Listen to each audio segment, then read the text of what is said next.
All systems go, Captain. 10, 9, 8, 7, 6, 5, 4, 3, 2, 1.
Hey everybody, it's your man on the wall, Chris Ferry, back again with another episode of Blerd's Eyeview. And if this is your first time, thank you for tuning in. And number two, if you're a returning customer or a returning viewer, keep showing your support and tell your friends all about us. Go show your love on the YouTube channel. Hit that like, subscribe, the notification bell. Follow us on Always Press Record.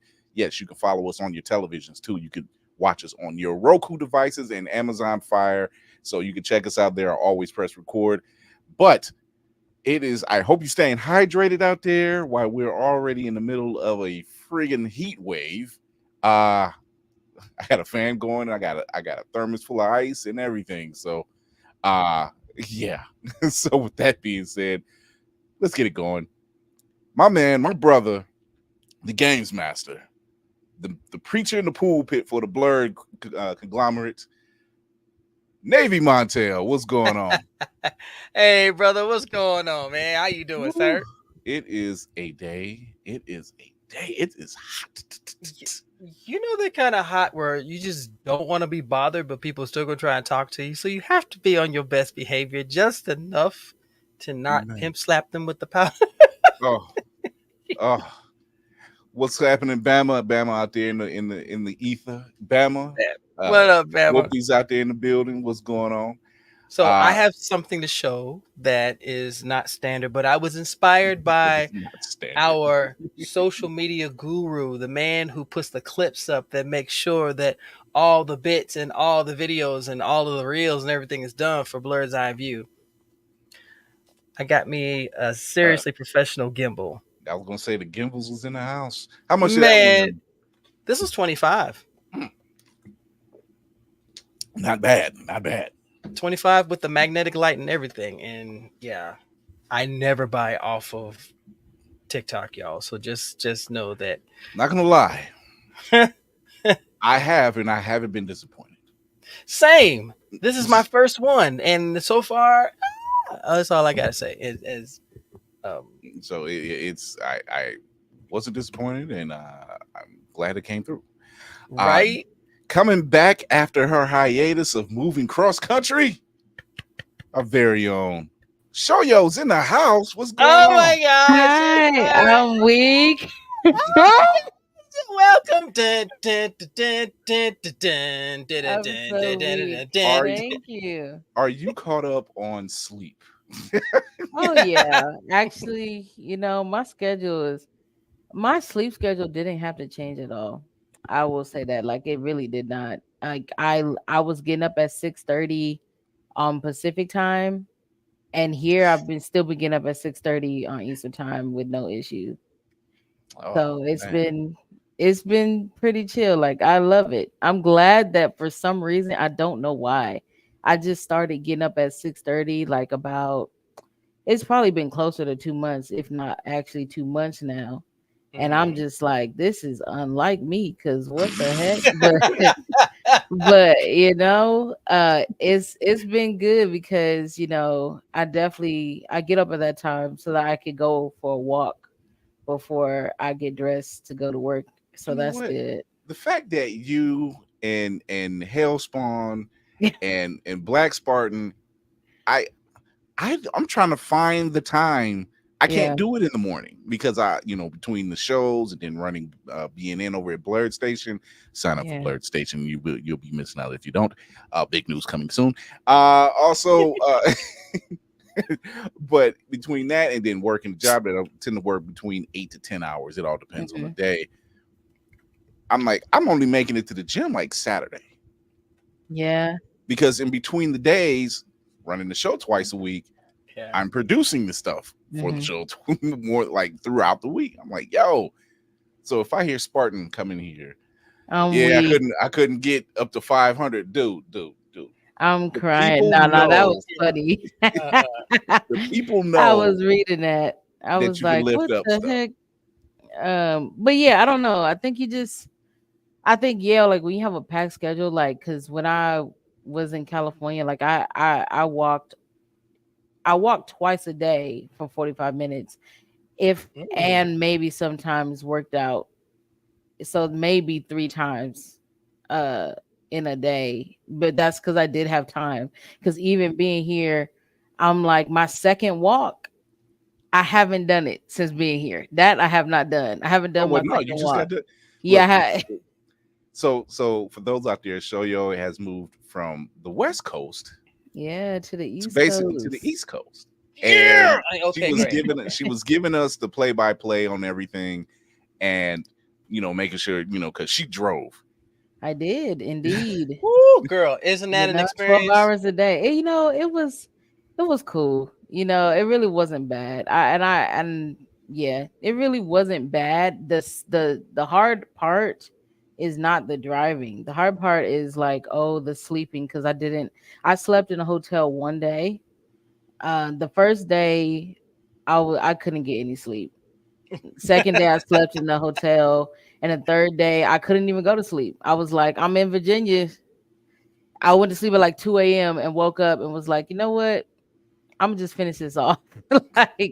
So I just went. But yeah. Well, welcome to our side of the country. I love it. I'm gonna be praying for you. She better be a BlerdCon. That's all I gotta say. What's crazy, you know what? Mando told me I need to talk to Chris, but definitely, it's a possibility for Saturday. It's a possibility. I can't even go on Friday because I found out that I have an event to go to on Saturday for the job. I mean, man, bump that Friday. Event. I mean, I'll give you an award and a check. If not, man, bump that event, yo. I'm crying. Not an award and a check. I'm just saying they didn't give you both. So we have a special guest in the building. Yes. She has a new book out, young adult, her first book, Micki Janae, and she has a new book called Of Blood and Lightning, and we're gonna bring her in right now. Hey, Micki, how's you doing? Hi, how are you? I'm doing good. Hi. Oh my gosh. First of all, the smile is everything, y'all. As soon as she started smiling, I was like, "Yep." I'm gonna say this now because I was trying to get her, right when I was getting ready to get to her camera went off, and I'm like, she still must be getting stuff together because I was gonna, you guys know how I do my pre-show business. You know, I play a show or whatever, and then I got the music and the intros. And I normally tell the guests, you know, if they're first time doing these type of things, sweat it. We're fun. Yeah. We're not Barbara Walters or anything like that. You know, we like to have fun. Thank God. You know, we're not going to drill the questions out of you, anything like that. We're just going to have some fun. We're going to talk about your project and have a lot of fun. What I will do, I'm going to give her forewarning. I'm putting you up front because people see their face. They're like, oh, even my own crew does it. They're like, but they're getting used to me doing it. So I love it. Yeah. So, Micki, how's it going? It's going great. You know, it's pretty down here in Birmingham, so that's good sign. How are y'all? The Bama area. Okay. Oh yeah. Good. We got fam down there. We got Blerd fam down there all over the place. Oh yeah. So it's a great place. Great state. Look, we're spread out. It's the weird spread out. Our crew is spread out. The majority of the crew stays in the DMV area. But the rest of us, like myself, I stay in Ohio. I have Lainey in New Jersey. I have Kira in New York. Whoopty in Atlanta. Tafara in Texas. And Spartan is in, was it Mississippi? Tennessee. Yeah. We're spread out. Oh, hey, of course. Worldwide. About the two here. Really? You're going to just not tell our locations either? Well, yeah, that's why I said DMV. I'm like, you guys are located in DMV area, you know. Mayhem's in Baltimore. I'm Virginia now. Yep, I'm in Virginia. Yep, I'm in Virginia. Oh, you are too? I'm in Norfolk. Come on now. Oh my goodness. Yeah. Okay. That's you have a stalker now. I didn't realize you was in Norfolk. If I GPS you, it's a wrap. That's all I gotta say. So between that, let me see. Mayhem is in Baltimore, and we have legacy members along with Crazy Car. Crazy Car stays out in LA. She's out in the California area.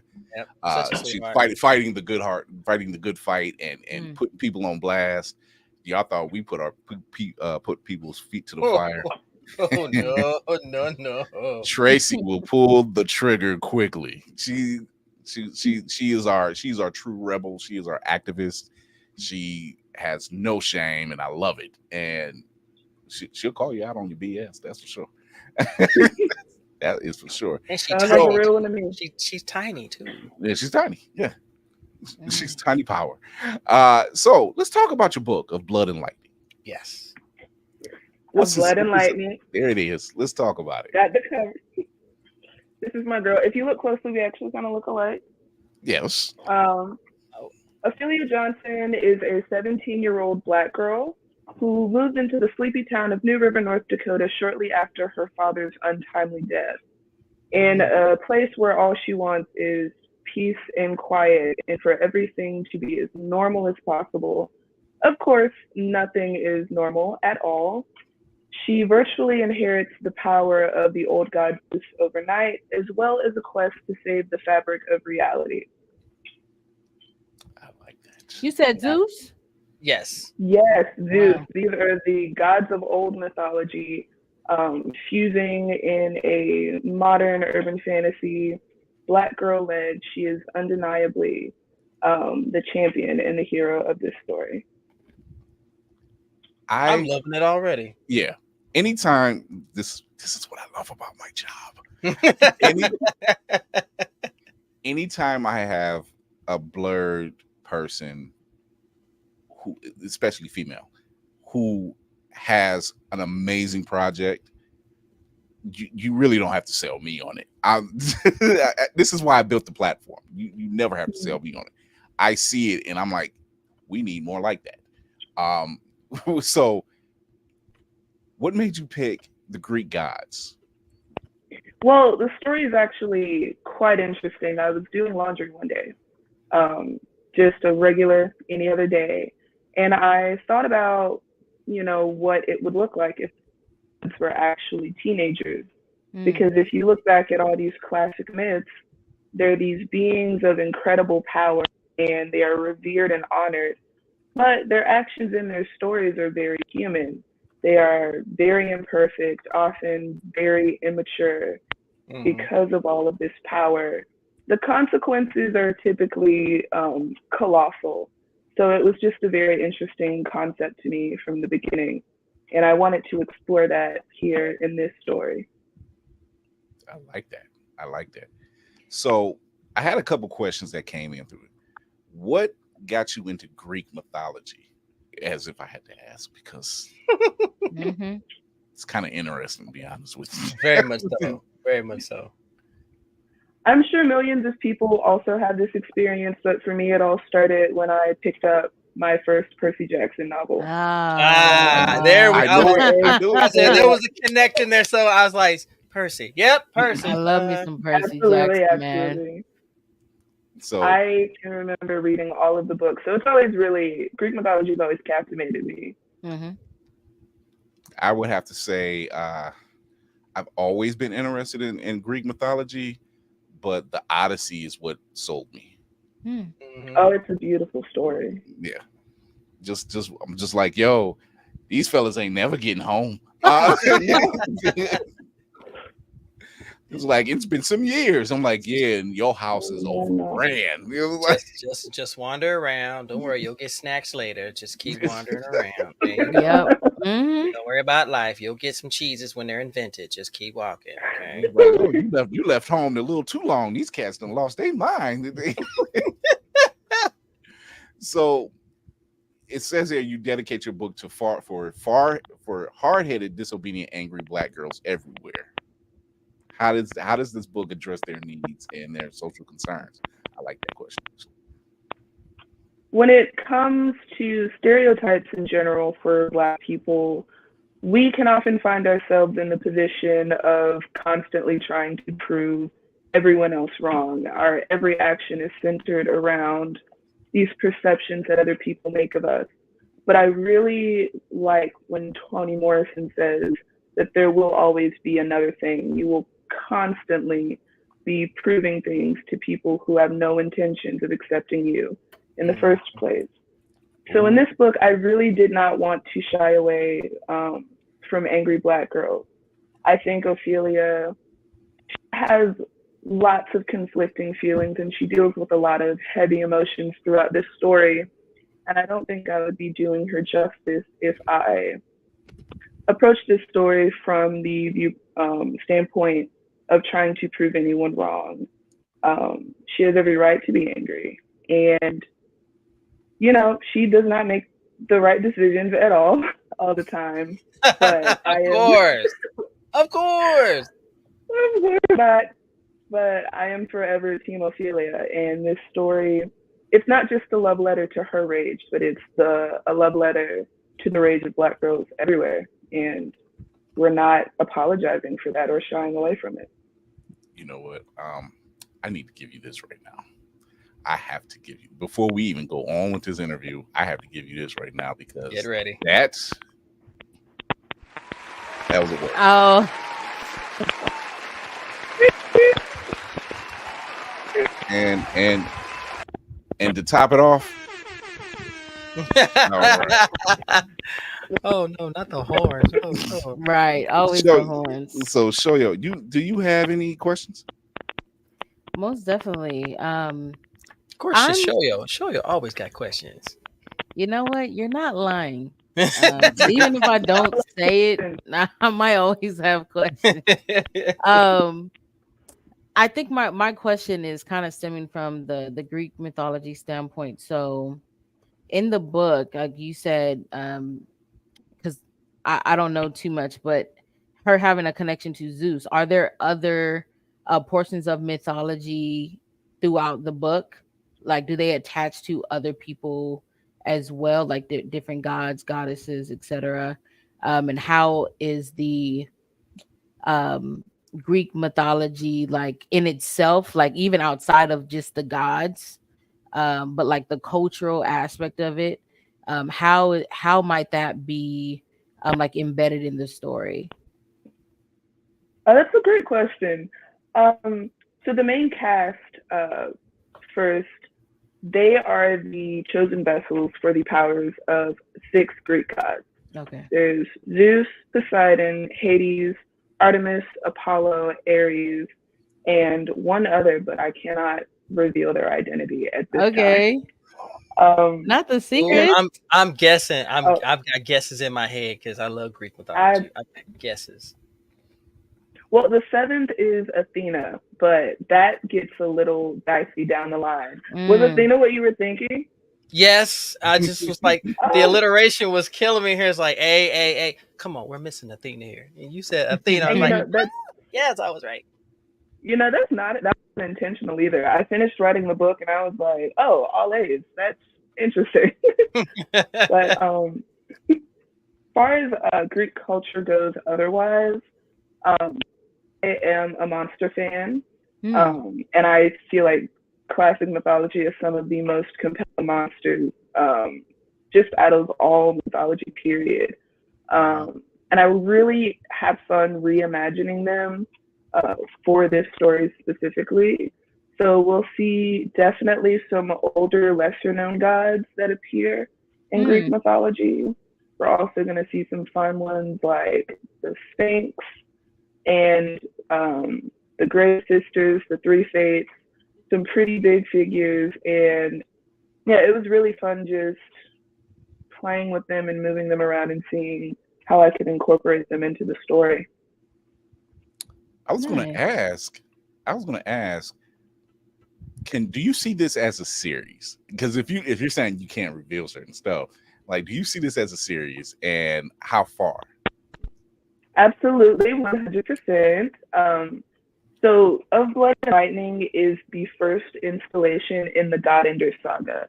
It is an epic fantasy series about the Holy Seven, these newly incarnated gods in a modern age, and the holy war they wage against an adversary that I also cannot mention, but they are downright diabolical and absolutely the worst people you'll meet. So make sure you check it out because they're the worst, but they're also my favorites. I have one more question. You can go to Barnes and Nobles.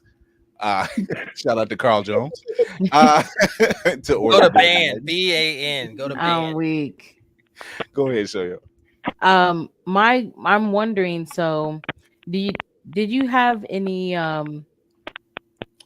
what is the word? Inspiration, like, for writing this book besides like outside of your love for mythology? Like, what was your inspiration for writing it? Was there any other books or authors or stories that made you want to, that kind of inspired your writing for this one?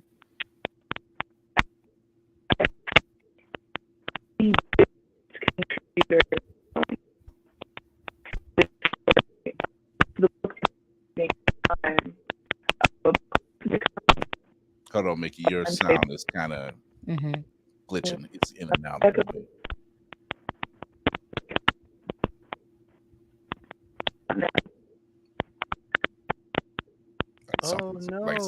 Something's interrupting it. I don't know what it is. It's cutting your sound. Okay, yeah. Yeah, it's like a drum solo, but there's no drums. There's no drums. It just all of a started. Did you want to? Yeah, it did. It just started. Yeah. Right when you was getting ready to answer the question. Right when you about to give us some knowledge. When the knowledge was getting deep and we're about to need more educated, technology goes, nah, you don't get no more. Drum solo. This is the work of Hella. She doesn't like. Reams of paper knowing what the deal is. It would be her, honestly. There you go. There you go. I'm good now? Yeah. Awesome. But so my absolute favorite book in the world, I think everyone should read it, Legendborn. I was gonna say this. Oh my god, I was right. Oh, I love this for you, but continue. I'm actually so glad. It was one of my comp titles when I was writing this book. I'm glad that you felt that. Oh my gosh. Legendborn, obviously, and What is it? Lore. She's also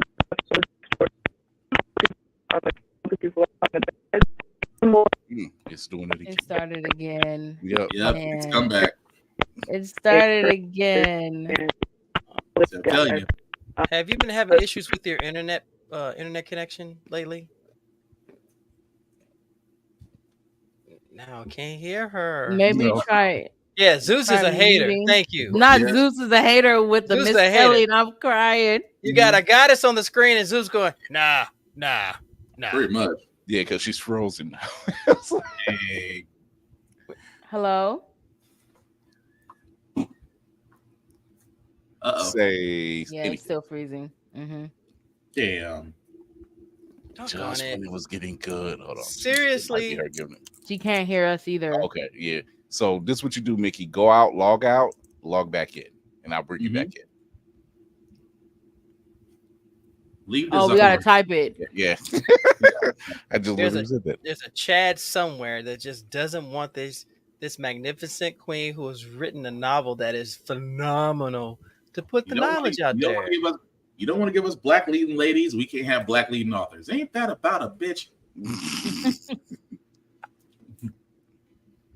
I'll do you one better. You gotta. I think it's the AirPods. There we. Oh, wait. What happened? She said she thinks it's the AirPods. I took them out and everything returned back to normal. Okay. There we go. Is it an Apple product that you were using? Is it not an Apple product? Yes, it's always an Apple product. I know. For shame. No. It's no, no, baby. It's not your fault. Unfortunately, you have to deal with technology. Look, I don't know why they put so much investment into AI, but they can't even get certain typical things right. So I'm not even worried about that part. Any Terminators or anything showing up. But continue with your answer.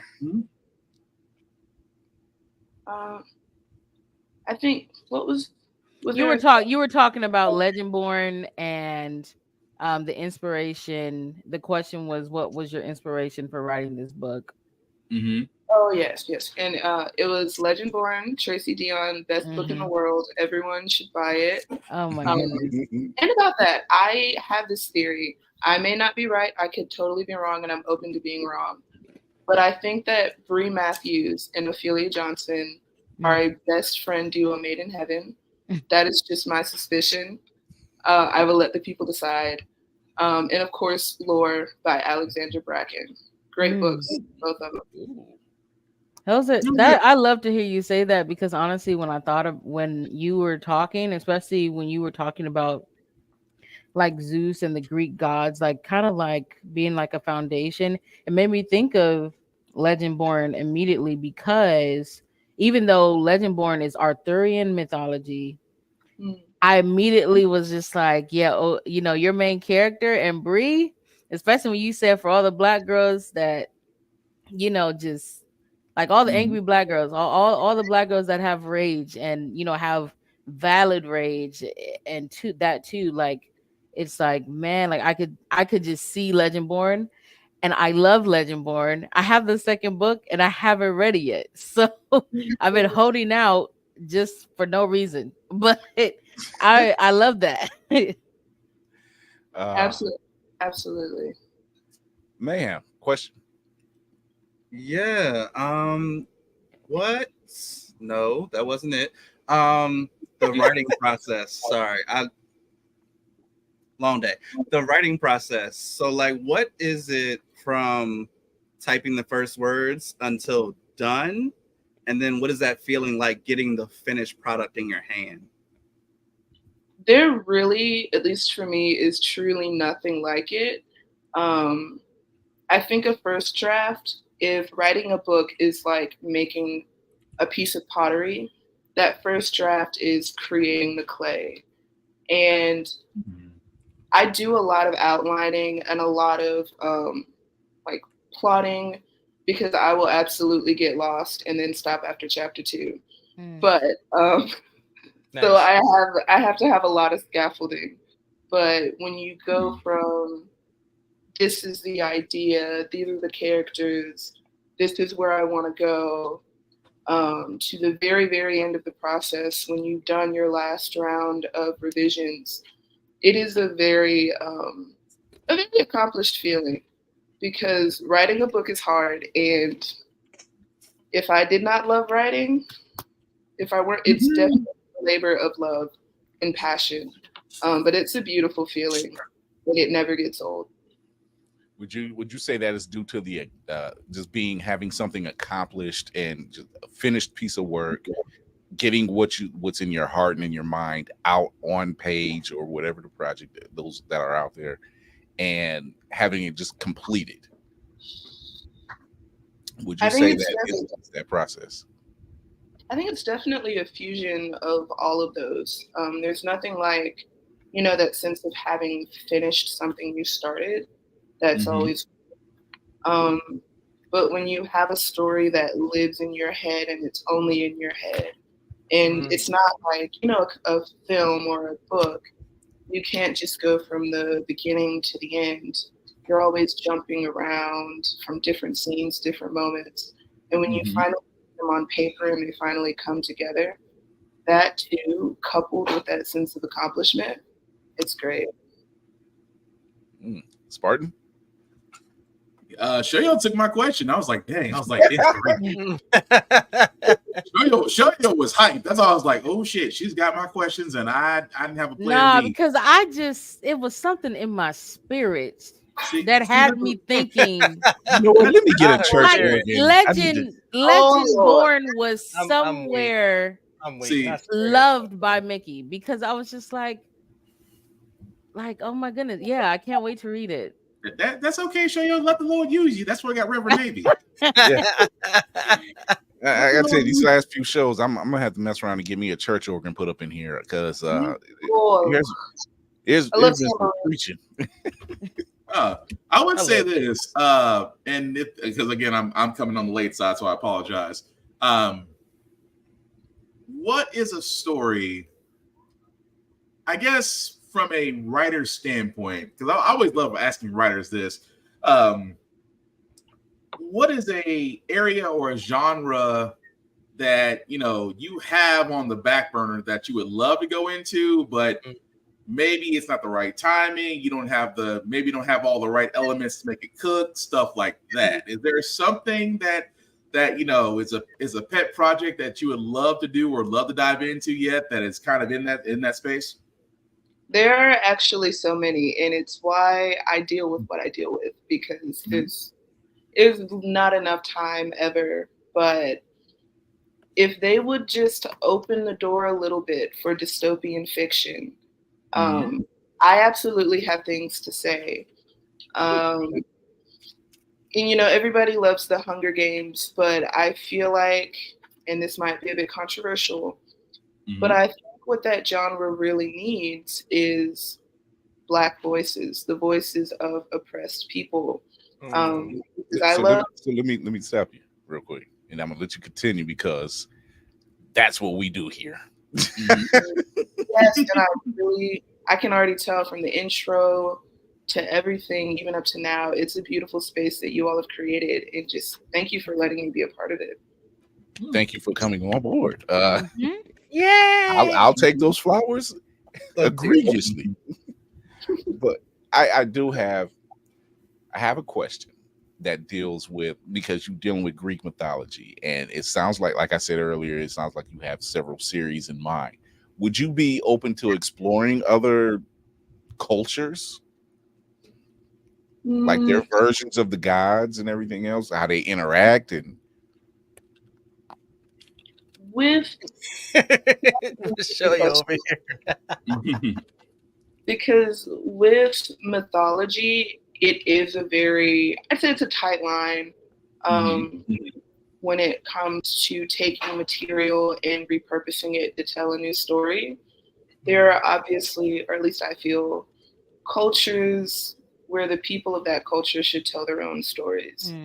So I think a lot of indigenous cultures have some really, really cool aspects to their belief systems and just all of these traditions that they built. But in that context, it wouldn't feel right for me to be the one to tell that story. But I absolutely have something for the world with the Egyptian gods. And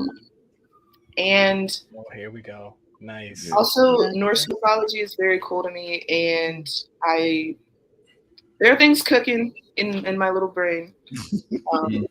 I love that because, like, when I absolutely, I want to say I respect your respect for other people's cultures to not want to insert yourself in something that you know that you possibly don't have a connection to. So I respect that. And I also think, because I'm thinking about, as you were saying it, like the Kane Chronicles by Rick Riordan, like you said, you love Percy Jackson. He has, I think, two other, I think it's Kane Chronicles and Tres Navaros, maybe. But I didn't read Tres Navaros, but Kane Chronicles I did read, and that's Egyptian mythology. And it's like he has so many different series, not just Greek mythology. And so it's like, just to say that it is a possibility for you, if that is what you want to, where you want to take it, like it's absolutely a possibility to get out of Greek mythology. Like there's no limit there, but I absolutely respect that as well. Thank you. I love this job, I swear to God, because it's projects like yours that we're on the precipice of discovering so much. And I think, in my honest opinion, I think what really started kicking the door open was TV shows like Lovecraft Country and Watchmen. Where they were just like, yo, this is cool, why don't we see more of this? Like, it's cool that we see the white counterparts, but maybe, just maybe, seeing ourselves up there on the screen and telling stories that are buried, hidden, aren't talked about as much, or lied about. The narrative was changed for consumption, for easy consumption, and also sprinkling a little bit of history. So when we have projects like yourselves, when we have the app that we're a part of, when we have like Blerd Station that talks about dystopian future and speculative fiction and anime and manga, and it's all told through the eyes of our people, and telling fresh, new, original stories. When you have indie comics like Concrete, Midnight Comics, and tons of others, Wingless Comics, and everybody that's out there, we want more. We grasp that more, because it's like, oh, it's great that you tell these stories about Superman or about Captain America or about Iron Man or Spider-Man or even Spawn for that matter. But we want more. Like, and a lot of times ours gets better. And that's the real thing about it. I think it is because of this century-long phenomenon of Black people having to work twice as hard to get even a portion of what their white counterparts get. You spend your life working that hard to claw your way out of a pit, you're obviously going to have a different set of skills and resources than people who didn't have that experience. And it shows all across the board. I got a feeling Shoyo want to ask something. I'm just sitting back waiting for Shoyo's next question. I'm weak. I'm just waiting for my turn. Everybody asked a question but me. So give Navy his turn. I thought I did. Go ahead, Navy. I thought I did. How you said Shoyo, and then when Will came, he did. And then Shoyo had my question. I was like, no, run with it. I'm just sitting there going, okay, I'm going to wait my turn. I'll wait for the Metamucil to kick in. That's what it is. Good Lord. Go ahead, Navy. Just go ahead. First of all, Micki, I've had a chance to read a little bit of the history of what you're creating, and I love it. I genuinely do. As that kid who would sit at home and read these books in his room, if we had something like this growing up, I think that would change the direction a lot of creative minds would go. So I appreciate this. So I had one of the biggest questions that I had is, why North Dakota? Why? Honestly, because it's cold and it seems like a place where nothing really happens. And y'all hear that, folks? That means And folks think no, on time that's of not- vacation in North Dakota because it's been confirmed. It's cold and nothing happens. I love everybody from North Dakota. I am North Dakota's biggest fan. Aye. I needed a place that was generally known for being quiet because I wanted Ophelia and this strange thing that's happening to her. I wanted that to be the main event, what made this place so exciting. Okay. Okay. Now, Man, I'm not even gonna lie to you. I have a friend that just moved to North Dakota, and he's like, "Bro, this pollen is insane." so He said, goodness. So I'm sorry. My second question, as the games master of the crew, and I'm envisioning this, can you see your series turn into a tabletop RPG? That's interesting. You know, that is a really interesting question. Because initially I envisioned Of Blood and Lightning as an anime. Because there's a lot of fight scenes, lots of devastating power and speed and things like that. And I just don't trust live action to get it right. You wouldn't be wrong. It's never good anytime. But I think that the material would actually provide some really compelling gameplay as well. I think it'd be fun, and I think it would be interesting to put yourself, you know, in these characters and use their powers. And that's a great question. Thank you. Well, I play D&D, so I always like different ideas instead of the standard created character powers and all this other stuff. So why not something like this where they are basic avatars? So you get to choose which one of the pantheon that you could be a vessel for. Oh, I'm getting excited just thinking about it. Okay, let me stop. I see trademarking in somebody's future. Lady Mandalore, do you have a question? Please unmute yourself. I thought she's mute. Yeah, you're muted. You're Please muted. unmute yourself. muted. Let us hear your melodious tones. You have been missed. Hello. Oh, No. Oh Lord, that was something. I forgive me if somebody else already asked this. Have you ever thought about creating your own gods for your own stories? Oh, good question.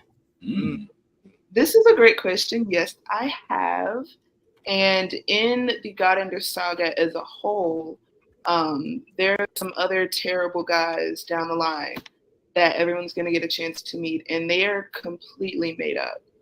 In fact, if you read this book, they will mention the big scary guy. I can't say his name, so I'm sorry. That's the only way I can refer to him. That's all right. We believe in NDAs around here. We believe in NDAs around here. Yeah, our NDAs are Negro don't ask. We know Negro what don't they're ask. Yeah. Well, his name's Krios, and that is all completely made up, from the name to his backstory. I actually had to take a lot of liberty with the antagonists because past the Titans in Greek mythology, the villains that I pulled from, they're not really regarded as actual beings or figures. They're just like very abstract representations for things like the sky or ether or things like that. So I did some refashioning and gave them he who shall not be named. Treat that man like the boogeyman. What is that, NDA? What do you mean? Don't say his name. Don't bring out the boogeyman. It's like NDA yet, nigga don't ask. Straight up. Certain names you just don't say. Mary, Right. You know, certain names you just don't repeat in the mirror. Certain names you don't say more than 3 times, and there it is. We just hiss. How about that? We say I was talking to the other day, and it was fantastic. Some things you talk in partial tongue. I'm just saying, you know, there's certain things. I'm not coming for you, Lady Mandalore, even though we're in different houses. Hey, not everybody in Slytherin speaks Parcel Tongue. That's not exclusive to us. I'm just Should be saying. required. Should be required. I mean, that's y'all's Can't house. help it. I can't This is help it. interesting news to me. Don't be a bunch of houses just because we speak a different language. We're just like y'all. Yes, Hey, Mando, you know I got your back. I know. We right I here. appreciate you. Oh my God. Slytherin Here we go. sister. We Look, right I'm here. gonna say right Gryffindor. look, I'm saying Oh, I'm house. Even though I no. am House Gryffindor. However, this Mhm. entire crew is House Okay. Black. I'm just saying. Yeah. Okay, That that's is all true. that matters right now. We That's gonna fair. we gonna focus on that. We could be friends for now. So, Mayhem, what you got? I wanted to know about publishing, because Barnes and Noble's a big deal. So like we recently had Ladarian Williams on, and he was telling us about his experience and people just like not being interested in his script. So it had to go from a script to a novel, which is now like doing gangbusters. But like, wow, Shout I out said to Ladarian gangbusters. Williams. I'm so sorry. I don't know what's happening right now. Wait, everybody's credit score just rose in the room. You using the multi-syllable words going on? I'm crying. What was your experience like once you were done, like trying to get this in people's hands to like get it out to us, the adoring public? It was very interesting because I wrote this book. It was not the first book that I ever wrote. There's a story that exists deep in my laptop that no one will ever see. But Ooh. Hey, I understand. Not my mama loves it. I want to see it. But that was the first book I ever wrote. I started it when I was 14, finished it at 16, and I got my literary agent. I really went back and forth a lot with whether I wanted to self-publish or traditionally publish, but I eventually decided that I was going to go the traditional route. And I got an agent, and that first book, it went out on sub several times. Nobody wanted it. They all said no. And I went back to the drawing board. Or rather, I was literally, I really can't say that writing this book was something that I was actively I wasn't actively going for a story like this, but I was doing laundry and it fell out of the sky one day. And it turned into something that I am incredibly passionate about and a story that I really truly love. My brother. I'm sorry, go ahead. Sorry, this question. Yeah. So Scorp King costume it says, are any of the gods you created big, bald, and black? Big in black, yes. Well, Write that down, Wendell. Write that down. Not write that down, Lord.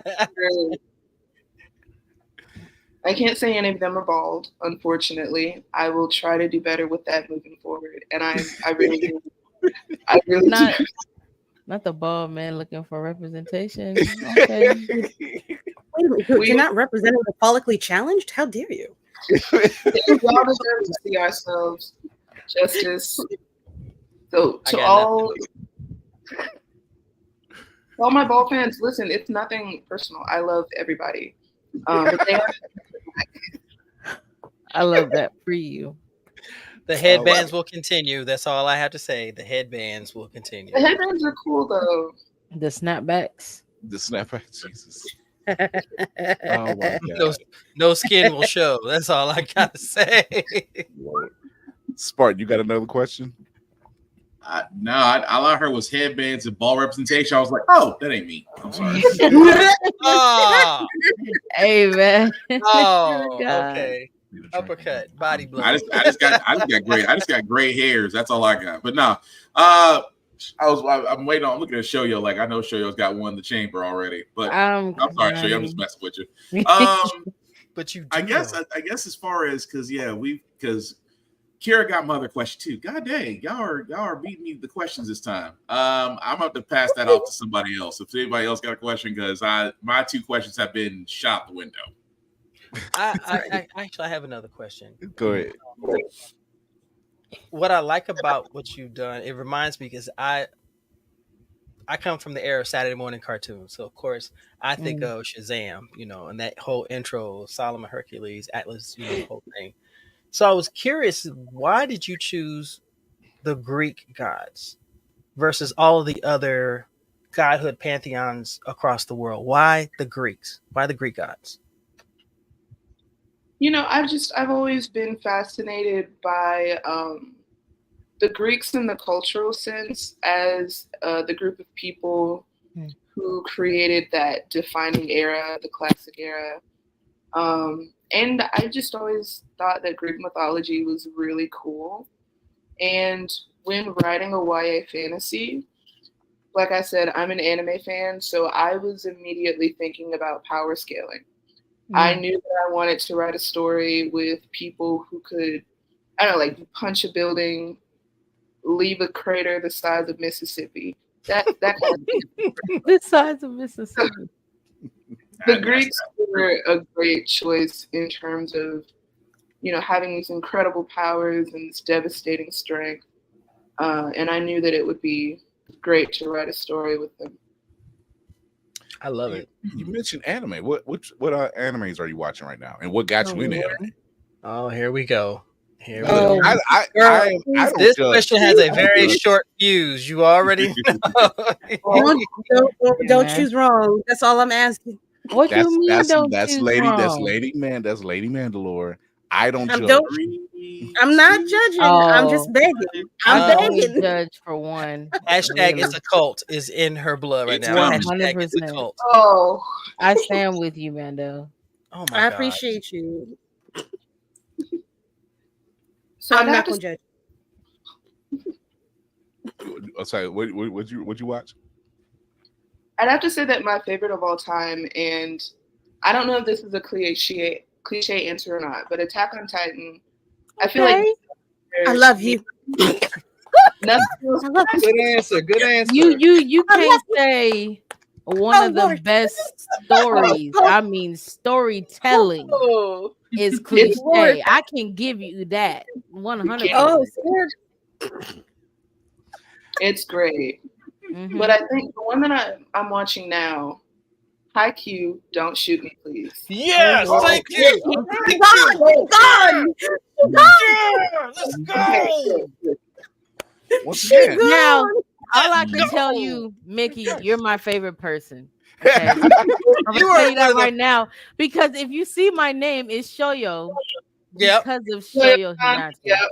Yep. I clap. It is Yep. an ode to him. Oh my goodness. Yes, I love this for you. I I'm love glad everything someone else for said you. Haikyuu. I'm the so happy way- someone else said Haikyuu as well. Let's go. the I way love I have to everything get for new you. drops, It the way I have to really get the way I have to get new drops for this shift now because Jesus Christ. So I need to get a church organ, then I need to get the ding sound from Family Feud. I just need to I love this for you. Oh my goodness. which is bad because see, it could have been this one. Yeah, I don't know why I don't have. Wow. I don't know why I don't have the other one. So, Wow. So, Micki, did you go see the movie? No, I haven't. I Ooh. started watching it literally a week ago, and I'm on season 3 now because Okay. Summer Good. became Good. too much. You damn. working. You working through it. No, Season 3 is the shortest season.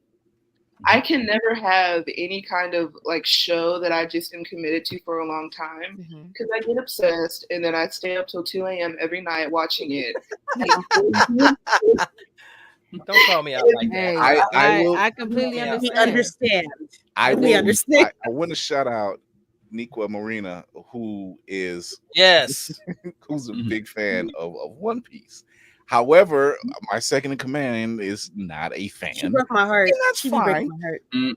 But she did a stand-up recently and she broke down One Piece. And I said, see, but then she followed it up. Yes, it's a cult. And I'm like, so we both win in this situation? I'm crying. As long as she knows. That's all I ask. So I just figured, I'm like, oh, wait. She broke down the timing. And she was like, yeah, that's about right. That 20 minutes per episode. Okay, yeah, exactly. You can hear it. She did that. And then she followed it with, yes, One Piece is a cult. Correct. all hell, Lord Luffy. And I'm like, damn. Lady Mandalorian, you had to be right on this one too. Like, but then I'm just saying, then I'm right. So we're both happy. I mean, if you get possessed by the Gear 5, then you know you can't go wrong. You know, right. Oh, hell, Joy Boy, let's go. Oh Lord. So Not drinking the Kool-Aid extra concentrated. Extra concentrated. We almost made it. We almost made it. So, other than Greek mythology, what other books were your inspiration for Blood and Lightning? As far as books go, definitely Legendborn and lore. But I was also watching a lot of anime at the time. I think for me, especially as I'm continuing to expand the story, Jujutsu Kaisen has been. It's also been merch tonight, people. She's hitting amazing. That's one of my favorites, and Bleach as well. Just let's go. Let's go. That's been stewing along with this story. Because I think it would be a disservice to Ophelia's character if I gave her a happy story. So obviously I'm not going to do that. Oh no! I think we broke Now she said Eisen. It's got to be. She said be Eisen. It's got to be Eisen. Gotta be Eisen. Good night. Oh my goodness! Oh man, I love this. This is wonderful news. So Micki, we're going to take a break, and when we come back, we're going to talk about a little bit of news and then our main topic. Can you stick around? Absolutely, of course.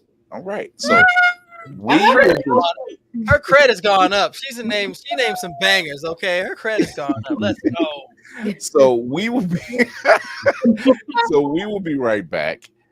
We have some news to talk about and some things to drop off, and we'll be back with our guests, Micki Janae. Yeah. If I get out the Prince of All Saiyans, help me with this next announcement. Hey, want to see something cool? Yeah, okay. Yeah, so order. Thank you. Yes, so the Blerd's Eyeview crew for a second year in a row has officially been approved for press at DreamCon, which means July 26th through 28th, you can catch us in the Austin Convention Center. We'll be catching up with friends, catching up with our mutuals, hanging out with some of our favorite creators, going to press events, going to tournaments, getting to see some premieres, going to panels, going to see Deadpool and Wolverine because that drops the same weekend, as well as just seeing some of our favorites, giving them their flowers, and conducting interviews while we're there. If you're curious about last year's DreamCon or any previous con coverage we've done in the past, I highly recommend you please check out our interview playlist. That has all our previous con coverage on it, as well as all the cool sit-downs we've gotten to do. Thank you, DreamCon, once again for having us. Really looking forward to the big weekend. See y'all in Austin.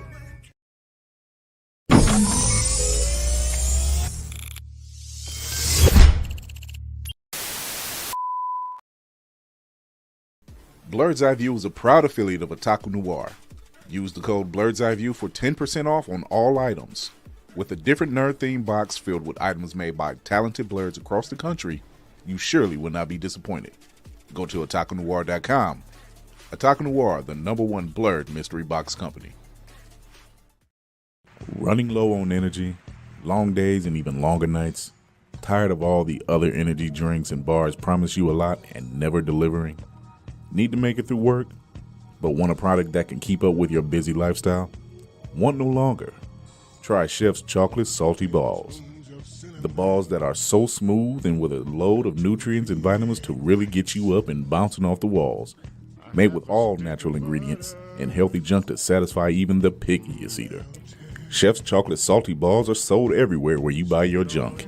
And now, for those who want that extra kick in the butt, comes Chef's Heavy Duty Chocolate Salty Balls with 120% more caffeine than the leading brand. Disclaimer, this product has not been approved by the FDA or World Health Association.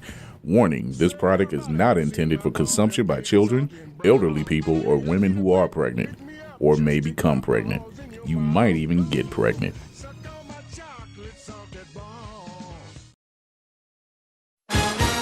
This just in. Feeling groggy in the morning? Coffee just can't give you that pep in the step that you're looking for? Try Pop Starts for that great get up and go that adults need. Pop Starts has the vitamin and nutrients that only grown-ups can partake in, and with flavors such as tossed salad and scrambled eggs, and Jack Daniels and Bud Light flavors to start your day or end it. There's nothing better to wake up to unless you count that depressing cubicle job. Well, anyway, try Pop Starts today. Pop Starts is not part of the Kellogg's Corporation. Pop Starts could give you diarrhea. Pop Starts are not found in your local grocery store.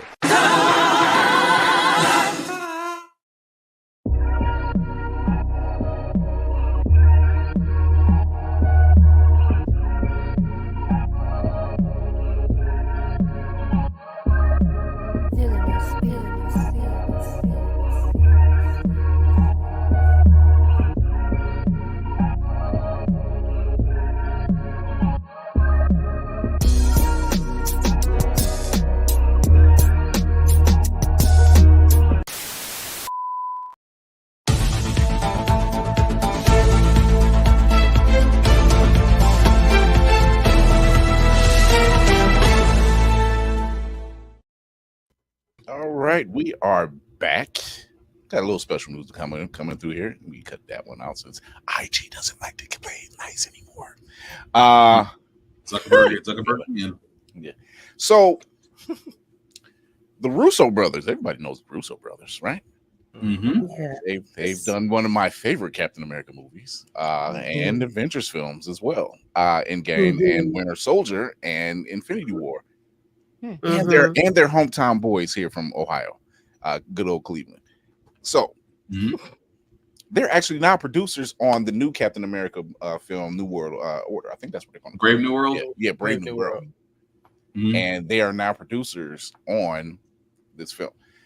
I like their work, man, and it's not just because of where they're from, but really, Winter Soldier. Here we go. Pause.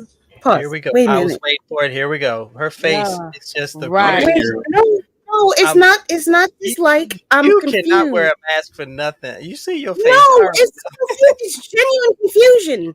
Did they just become producers? Yep. Set up. But isn't the movie done? Nope. No, they reshooting it. No. The reshoots are in progress. Reshoot. They're doing a DC Comics. They're reshooting it. Yeah. This movie is about to be a hot god. Lord Jesus. Okay. Now, the Russo brothers have been brought on. That reaffirms my trust. Yeah. That means It that does. How deep in that hole they have to dig y'all out in order to fix this hole? Well, they've done tests. They've done test shootings, and with certain audiences, and certain stuff didn't go over well. So they said, okay, we're going to eliminate this, and we're going to do this and reshoot. Now, mind you, I even spoke on it last week that reshoots are not out of the ordinary for films. Right. They all do it. They all do it. So it's just we're more privy to the information than we were before. Hey, Kara, Hey, look at it Will. this way. Hey, Will, you got a question? Wait, stop focusing on me. I'm not the only one. I'm not the only one. I'm just praying that they have actual, like, legitimate full-scale input that's going to change the quality of the film, and not like so that they can say from the people that brought you Endgame. So people rush out and like, oh, Endgame was good. This will be good. Yeah, where it's not just name only. The Russo brothers being brought on. It's not like Blade, y'all. You know, we saluted Blade off. We saluted Blade off last week. Nice segue. We'll go into that in a second. Oh my gosh! Come on now, you've already done twisted the knife in my gut. It's not a twist. It's not a twist. It's not no knife twist here. It Can't will twist partially. something that ain't there. Shit. Yeah, exactly. Yeah. Goodness. Speaking of Blade, Wesley Snipes, the man who made it possible in the first place, they asked him, what's going on, and his response was, "Lordy, lordy, lordy, folks still looking for the secret sauce, riding snowmobiles in traffic, kind of rough. Daywalkers make it look easy, don't they? I got one question. Was that Wesley Snipes as Blade or Wesley Snipes as his character from New Jack City? Probably both. Yes. I'm just saying the way that was said, I was like, I was expecting cancel that bitch after fall that. Go ahead, man. I feel personally attacked by Wesley Snipes because I feel like the riding snowmobiles in traffic is just a gross, incorrect remembrance of some motherfuckers always trying to ice skate uphill. For the record, I still use it. And all I feel like he was trying to call back to himself and couldn't remember it and thought he was just going to skate that snowmobile thing past me. But here's the thing. Thing. Why couldn't he just say, y'all thought I was going to say that? However, I'm going to give you another one. Because it's Wesley Snipes. That's all I got to say. Just go ahead and bring him back. There was a rumor. I don't know how true this is. I hope it to be true for a director's role. But they saying that Chad Stahelski has a very good chance of stepping in the role. Now, if you don't know who Chad Stahelski is, you do know who he is. If you watch John Wick. I'm sorry. Wait, what was it for? I'm sorry. John Wick 1 through 4. I'm sorry, but I'm not sorry. I could see if give him the director's chair, we're having a movie. Bring on the same fight choreography team. Blade, John Wick. Blade. I would say that could work if the same fight choreography team from John Wick came over to do the Blade movie. Thank you. That right there. They need to keep these same elements that made John Wick amazing. Bring them over. Because I can see Blade double tapping, but I could also see him use more of the weapons in a way that we're used to, where it doesn't knock off Wesley Snipes' fighting style. But imagine a younger Blade actually incorporating all of his weapons and in the camera free flowing format that they had on John Wick. I'm just saying. I agree, Toshi. I agree. They got to stop. Whatever's going on behind the scenes is obviously behind the scenes because they never been shot yet. Can we see Blade use his car as a fighting tool, just like John Wick did? Because the boy had a badass ride. I mean, I would like to see it just kind of knock somebody off the block. And if anything broke my heart watching the John Wick films is watching the doors off that ride get ripped off. And I'm like, John, damn. 67 Boss 429. Just, ooh. Me and the wife both kind of, ooh. I think everybody in the theater was like that too. So I'm gonna let you cook though. I'm gonna let you cook that. Shoot, my wife was with me. Why are you crying? It's only 10 minutes into the movie. That car is destroyed. So, Micki, what do you think of if that was the case of someone like of Chad Stahelski's moniker to direct this film that has not yet gotten off the ground?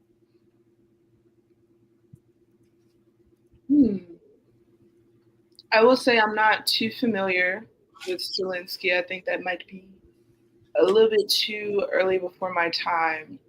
But I did hear someone mention something about like the fight choreographer from John Wick coming over to Blade. I think that would be very interesting. Seeing him sort of incorporate more elements into the fights other than just, his traditional weapons. I actually agree with the car thing, honestly. I say just start flinging it around, hit everybody. Thank you. I was the only one like, nah. Let's use that damn thing like a big ass punch. Let's go. Pop. I think action needs to return to its roots. I want more mindless violence, honestly. Maybe that's not how I should feel about it, but if the genre is going No. Go with your feeling. Go with your gut, baby. Yes. I'm crying. Let her cook. She knows what she's talking about. Let the force use. Blow things up for no reason. That's my go-to. I knew I liked her. Kid crossing the road. Massive massive explosion in the background for no reason. She's one of us down in Birmingham. Let's go. Yes. And she's right. I think, this is true. You know, this is just me thinking, because Wesley, he's a martial artist. He's an actor and a martial artist. Mm-hmm. It's not like he's still well, that's another story. But you know, but I honestly, I say, look, if you can pull it off, put him back in. Do it as another way, or passing the butt. I don't know. You got y'all trying to make this fetch happen. It ain't for what. I'm sorry. Bring him back with the line that says I start. Bring him back with the line that says I started this shit, and everybody just loses their shit. I mean, I'd rather see him come back as Whistler. Honestly, thank you. Not blame yes, a Whistler type character, that would be so dope. But see, and that's the thing. Well, I don't even know if he's still attached. Because Delroy Lindo. They never said if he was still there or not. Because right now, I mean, we're showing Mahershala Ali still hanging on, and right now he might be playing Whistler by the time this movie gets made. That's crazy. This is true. I'm just saying. I mean, like Micki said, action is having a return to mindless violence, which is why. This is why movies like Fast and the Furious franchise, you know, despite everything else, we joke on and everything else. However, stuff exploding, just wild car scenes, and it still works, which is why they've gotten to the level they're at right now. You know, still got to shout out to Jason Momoa for Fast 10, though. You made Fast 10 worth watching. Not gonna lie, he did. I only have one request. He was probably one of the next to probably. Michael Rosenbaum as Lex Luthor. He's probably one of my favorite villains live action right now. I only have one request. If and when they get the Blade project off the ground, leave Kevin Hart out of it. Please don't even consider what. Leave him out. Please. Why would you bring it up? Why would that even be? Don't tell me. Because because we have seen movies that have most unexpected shit come up, and it's like I know, somebody gonna see this episode of this. You gonna do it? Put David Allen Greer, damn it. Put in Keenan Ivan Reigns. Come on, put somebody in that's got some chops. Okay. I can't. Why I can't be no vampire hunter? Because I'm short. Because they hey man, that's the first thing is like, yes, somebody is finna see somebody that can play a dramatic role. Like, oh my goodness, throw a little comedy. Man wants to say it. He's like, not the vertically challenged, because ChatGPT is hearing this conversation and writing. No, I don't understand. You're making it an option in the multiverse. They can do this. Don't do this. Maybe that's why the directors keep leaving. They keep trying to force him in there as a John Witherspoon and Vampire in Brooklyn type role, and it's just not working. Ooh, that would be it. It's like, okay, so we're gonna put Kevin Hart in this. You gonna do what? No, we're gonna put Kevin Hart in this. You gonna do what? No. No. Even better, Kai Cenat. Still put Kai Cenat in there now. Oh dear God. Yeah, it's not funny. It's not funny now. Wait a minute. No, that black leprechaun can stay on his side of the web. I'm sorry. I don't think that boy should have been born with a punch to the face. That's all I gotta say. I blacked out for 1 second, and then I heard the gnat, and I was like, "Wait a minute." Never did a boy need to have a wait a minute old school switch. Ooh, yeah, I don't think he'd do it honestly. Because you can't just say that like it was nothing in Kevin Hart's words. Like, hold on, wait a minute. You can't just say that like you can't run past that. Like you didn't just say what you just said. Like you just say that. not to completely derail this conversation, but you know who would be perfect? Kevin Hart and Kai Cenat. Remember Transformers, the second one with them two little races. I need you to stop. I'll be honest. When they said until they brought it up on The Boys, I was like, "What racist robots?" Because they killed Jazz in the first one. Right. It's telling you them two little. I cannot imagine those two as the comedy relief in a Transformers movie. That I cannot see Kevin Hart voicing a Transformer. It don't sound right. They said the same thing about Keegan-Michael Key, and apparently that movie did well. So Well, I have a little more faith in Key than I do in Heart. I'm sorry, don't get me wrong. Heart is doing good, and I'm hoping Borderlands does well. But no, as a voiceover, no. Kevin Hart could be like a smart car. That stream was a test for whatever scripts are being written by now. I got a question for y'all because since you talk about action movies, did you guys see The Beekeeper? I haven't, but I want to. Did you guys like it? It was about as mindless violence as The Expendables, but it's a good way to kill an hour and a half. Okay. Well, it's Jason Statham, so yay. I mean, the plot was about as thin as Swiss cheese, but I mean, was there. Right. It's the for me. You said lazy? Lacy, Swiss cheese. Oh, lacy. Oh. Okay. It's very lazy. Yes. That's Well, how we like Swiss cheese. We like it lazy. Yes. I mean, he did kind of walk. I mean, he did kind of walk through there like Hitman, like, bro, you just can't do this down the Beekeeper, and I'm like, you only had like 10 lines in the movie, but you know, you also got paid $40 million to do a movie. So who am I to judge? What was the one movie that? Oh goodness. I'm just drawing a blank here. Sorry, old man. Keep going. I'm sorry. I remember it. Okay. I mean, what else? What else could be holding up this movie? I think we tried to theorize this a while back.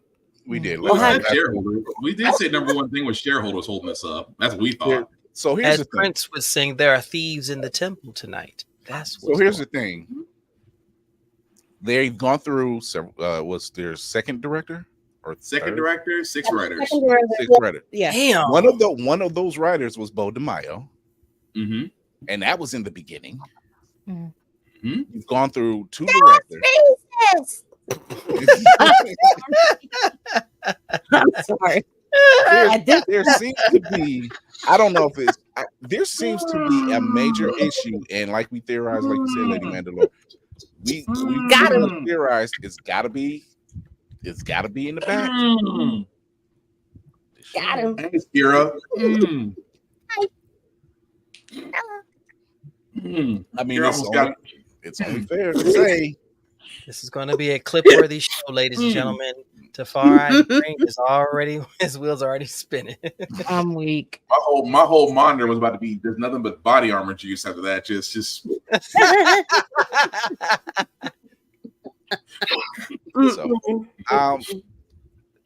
So, speaking of mindless destruction and violence, Bad Boys Ride or Die has come off a fantastic 2-week run now.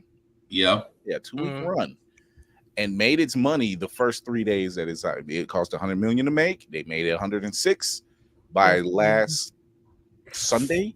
Yep, it's now profitable. Yeah, it's officially profitable. However, fellas, if you're gonna make a 5th one, I suggest you do it within the next 2 years because you can't be skipping. That's why I love Lady Mandalore. That's why I love this woman. Thank you. Amen.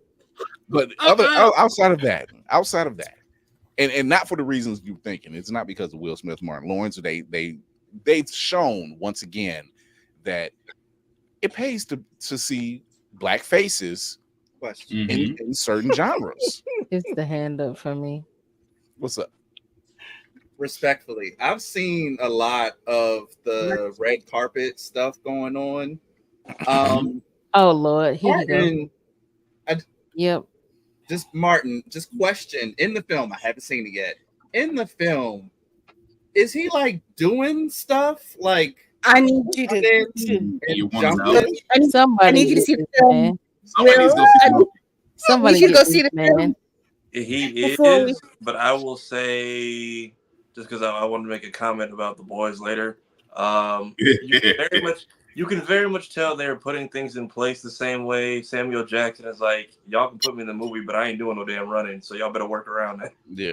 Okay. So he has his moments, but if you look at where his character is in life and when they put him into play or how they put him into play.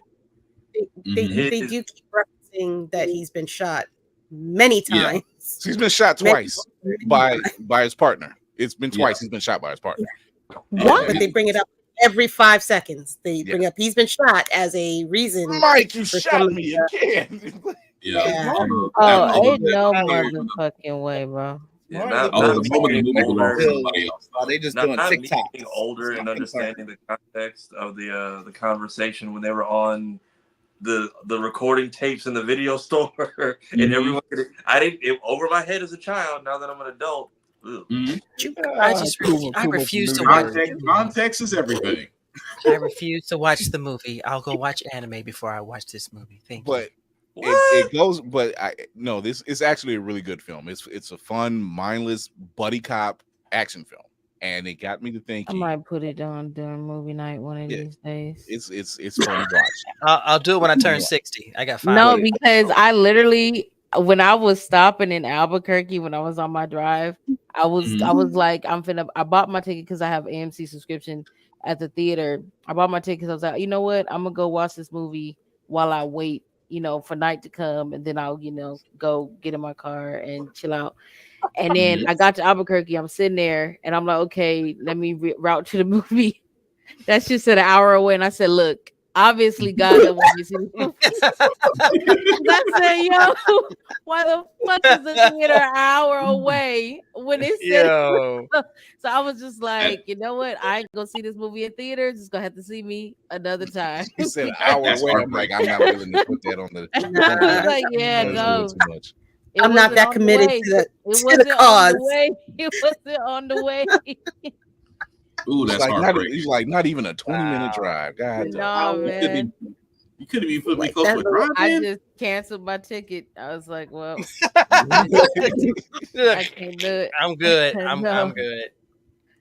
Damn. Look, I will say that it did get me thinking. I'm like, you know what? There are really some good buddy cop action films that are out there. What's that? Let's Be Cops. No. What? No. Yeah. I like Let's Be Cops. It's funny. Look, I do too. So okay, funny. and I do not like cop stuff, but Let's Be Cops. I can't even tell you, bro. She blinked out. Let's Be Cops. Because it's not. I can't tell you that shit is funny. It's not supposed to be like action filled, but it's definitely supposed to be funny, and it is. So that just has me going. I might as well go back and watch Super Troopers after that. The one cop movie that got me, because I was like, "There's no way," and I can't tell you how many times I've seen Let's Be Cops, and for no reason, just for the same amount I've seen Welcome Home, Roscoe Jenkins. There's no reason why I have seen it. I just watched it. Yeah, but it got me thinking. There's like of all the comedy, cop action show or movies, I should say, that are out there. Bad Boys is one. Lethal Weapon's another one. Rush Hour is another. Those are like the top 3. Yeah. Damn, I don't even see Rush Hour as a cop, but now that you said that, you're right. It's that good. It's that good that I do not care that they're cops. Although they keep on saying we're gonna get a Rush Hour 5, but that's crazy. No, I don't think the problem is they wait so long. Yeah, you know what? I'm glad he mentioned it because I'm glad he mentioned it. Tango and Cash. Not Sylvester Stallone and Kurt Russell, wasn't it? You want mindless. The script is mindless. Like, absolutely. Let's put it like like Bullet Train too. The 2 cops were framed, tried, and sentenced in less than a week. Where in the hell? The fast food of judicial services. Also, Jack Palance can say, I got a shipment of drugs coming in and we need to frame these guys. I'm like, you got that done in a week? A week?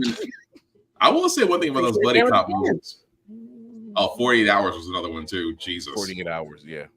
And they only did, 2 of them? Yeah, they did 2. Yep. Yeah. Nick Nolte can only go on so long. I mean, he can only run off drugs for so long. Sheesh.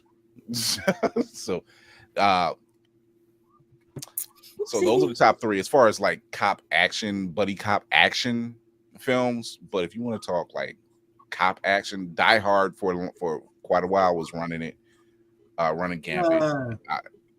Up until also a buddy cop movie. Say that again. Number, what was it? The 4th one? I think that was Which one? The one with Mace Windu. I'm not gonna call him Samuel L. Jackson. Okay. Yeah. That was 3. The Hour with Vengeance. He kept calling him Jesus, and it was just like, no, it's Jesus. He was like, no, he kept calling him Zeus. He was like, why do you keep calling him Zeus? He was like, the kids was like, hey, Zeus, hey, Zeus. He was like, no, it's Jesus, hey, Zeus. That's my name. That's my government. But yeah, sorry. End of Watch was a crazy one. What's that one? Say what? End of Watch with the 2 cops, and they discovered Oh, the yeah, cartel by accident. Yeah, End of Watch is a good one. Mayhem, you have one? He's muted. Oh, you're muted. Other one joined the mute train. Welcome to the club, motherfucker.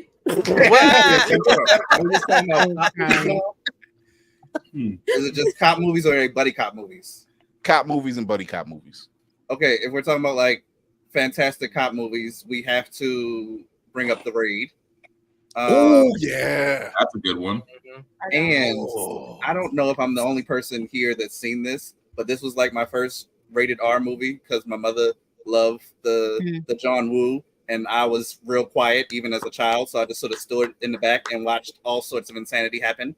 But Hard Boiled, thank you. Yes, is phenomenal. Chow Yun Fat. Yes, I love it. And the record store near me, they have a DVD copy of it. It was $60. I was like, I shan't. You shall not get $60 from me. But I'm like slowly putting that money aside because I need it in my life. So Hard Boiled is Hard Boiled in The Raid. If you've seen Boy Kills World, which just was released earlier this year, that movie was fucking hilarious. It was so good. Oh my god, it's bloody violent. It's it was so good. It's The Raid is literally that. It's the same. It's the same crew of people that work together. And my god, 102 ways to use a hammer in a movie. Oh my god. Mike, pass the mic to Mickey. You had something, Mickey?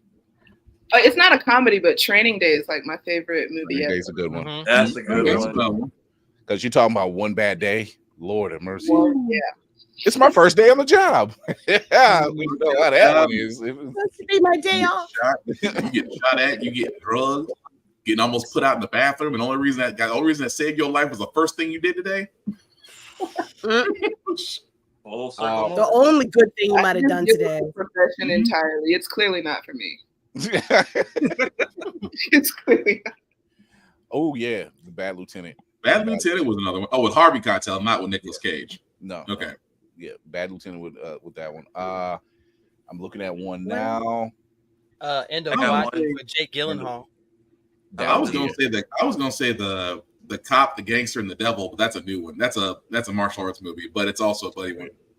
Bulletproof is a funny one. Even though it's funny, Bulletproof is funny. Anytime you can say, "Hey, the guy is in the porno, he has sideburns on his dick," and I'm like, well, "Wait a minute, dude, stop! What? What? That was a line in Bulletproof. It was Adam. It was Damon Wayans and Adam Sandler. Ooh. Oh my! Now I'm not surprised. I got one. This is gonna be showing my age though, because I think maybe Will, Chris, and Navy may know this. Police Academy. Oh yeah. Oh yeah. Don't go to the Blue Oyster.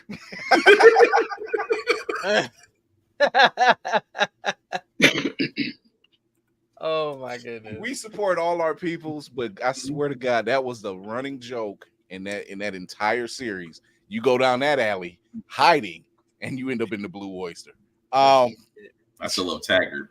Everybody else was worried about a loaded shotgun. He's sitting there standing the whole time. What are you doing? He's empty. Taggart was a freaking good lord.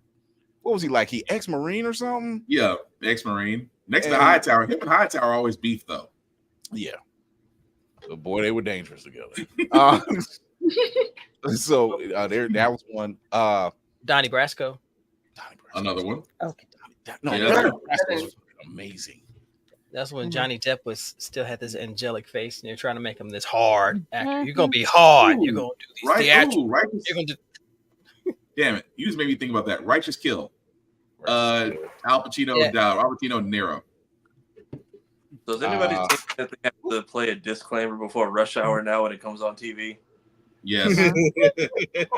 Look, I ain't even got cable, so I don't ever see nothing on TV. The depictions in this You movie ain't were missing from much. earlier time and did not reflect the fact that we were just too soft at the time to let you know that you might get offended now. Close. We all love our 90s buddy comedies, but this movie was created in a different time. FYI, certain depictions, language, and humor may seem outdated and at times offensive. Roll opening credits. But the funny part is, Safari, you can insert them in almost every Disney movie before 1997. They do now. I tried to watch what was the movie? I can't even enjoy Aladdin now because apparently it's going to make fun of Arabian people. I never watched. Wait, it says that? Yeah. Yes. I never watched Donald Really? and what was it, the Three Caballeros. I never watched that. Oh. I've seen that one. I mean, you know, Disney was doing some crazy shit. And I can't lie about that as a Disney lover. Yeah. I love Disney. I remember Blackface Bugs Bunny, so I get it, but I'm like, Disney absolutely was in their bag with the ridiculousness. I've never seen a long time ago. stuff, so I was like, you're right. Puma from Nerdy Bear Studios. Yeah, Police Story, any of them. I was gonna say, yeah, Armor of God, yeah. Oh, Armor of God. Oh, Armor of God was yo, that was one of Jackie's best. Jackie Chan. Was that one fight scene that everybody talks about was Armor of God, or was that something else? No, that was Armor of God. Yeah, that was definitely. Oh my gosh. I'd say specifically the Police Story that has Jackie Chan and Michelle Yeoh. Boom. Oh, they sleep on Michelle Yeoh. She has been a threat for so long.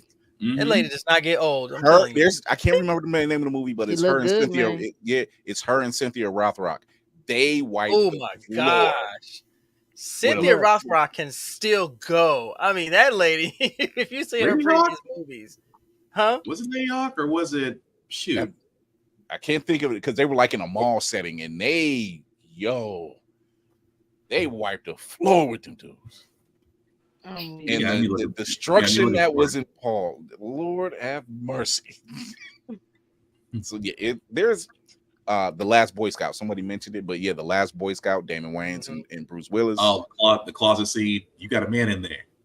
It's like, no, don't open the door. I'm gonna count to 3 and I'm gonna shoot him. I'm gonna shoot the closet. Just like, how did you know? And how did he know there was a man in? Like, how did he know there was a man in the house? Because the person. I think we need that tangent. We need that tangent alert right now, Captain. Are we there? No, we're not. I mean, two that were better than they were. I felt like we're better than they should have been. Right along. Oh, that is a cop movie, huh? Which one is it? That is Right Along with Ice Cube. Yeah, Right Along is funny. Yeah, it was. You know, Kevin just had his Kevin. Go ahead, show you. Why does it sound like Shoyo was saying, you know, black people? You know, because it's really about to give that, because Kevin really just decided to push his run to the edge. And I feel like it's just like, bro, like, yeah, you are. I used to love Kevin, especially his old stand-ups. I still love like his old stand-ups. But then when he came really heavy into the movie scene, he was just back to back, and then back to back a lot of the same things. And I hate that he did that, because it's like, yeah, he made money and he's still making money. But it really it's oversaturated. It's oversaturated. It's not great content, and it's just like Right Along was funny, but if you think about all, like, because I was really mad. There's no reason why I should go see a Will Ferrell movie and that should be ass. Why was the movie with Will Ferrell and Kevin ass? This should have been ass. I stopped being a Will Ferrell fan years ago. Sorry, that man is not funny. Before or after the other guy? And I understand that. I understand. Seeing somebody vomit is more funny than him. Okay, that's how I feel. Sorry, I'm surprised nobody has mentioned Beverly Hills Cop. I was gonna say that's another one. That's top tier. That's classic. That was classic. Axel Foley. I wasn't Jackie. I wasn't even a Lions fan. But Axel Foley and the Bushes. I'd be damned if they spaced that out.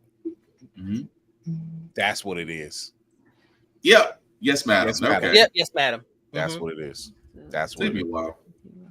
But she was on yes, a run from the madam. late mid 80s or in the early 90s stuff. Yeah, they were on it. That was Like bad. you can go to like the Blockbusters or whatever, and they were in everything. You They ain't were in lying. everything. I'm gonna have to go watch that. Not gonna lie to you. Once upon a time, when Blockbuster was our cathedral on a Friday So night. you had to man. get you bet when your So credit wasn't card. we're gonna cover the boys, but before we go, show yo.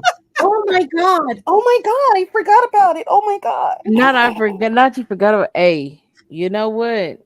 Because I have been trying to get to this motherfucking show all week and I have not been able to do it. So I'm gonna watch this segment after today. But thank y'all for welcoming back with such open arms. I'm Shoyo, Adventure Time for y'all. You can find me on Instagram, Twitch. I'm taking a little bit of a break, but I'm still streaming randomly this month. YouTube. I'm gonna get my YouTube back up and running like it should be because I haven't been editing videos as I should have been. You better. But I'm on Instagram, I'm on Discord. I have a server if you want to join us. We have a wonderful time. Definitely, Micki, I appreciate it. Learn about your book. I have a book club in our server, so I'm definitely gonna put that on our list after we read our next book because we already have a book set in stone. But I'm gonna put that on our list. But it was nice meeting you, and also good night, y'all, because I gotta go. All right, see you, show yo. Right. I miss you already. Oh my gosh. Glad to have you safe and sound and back with us. We just Thank got her you. back. Oh my gosh. What the hell? So, Micki, I don't know if you watch The Boys. I have not watched a single second of it, but it's on my list. Okay. You will not be disappointed. So we will do our best not to spoil anything. Oh, this Oh, is you couldn't possibly. Is The Boys a buddy cop since we're technically, the feds now? No. Can we really call Ain't it nobody buddy. I can tell you that. Now, much. Powers Right. is a buddy cop show. Powers is. Yes. Maybe Butty, Butty, Butty. Look at you, Frenchie.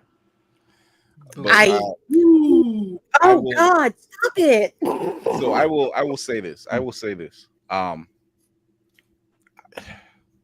Sister, the young lady who's playing Sister Sage, who I'm glad you mentioned that Navy was actually in Powers.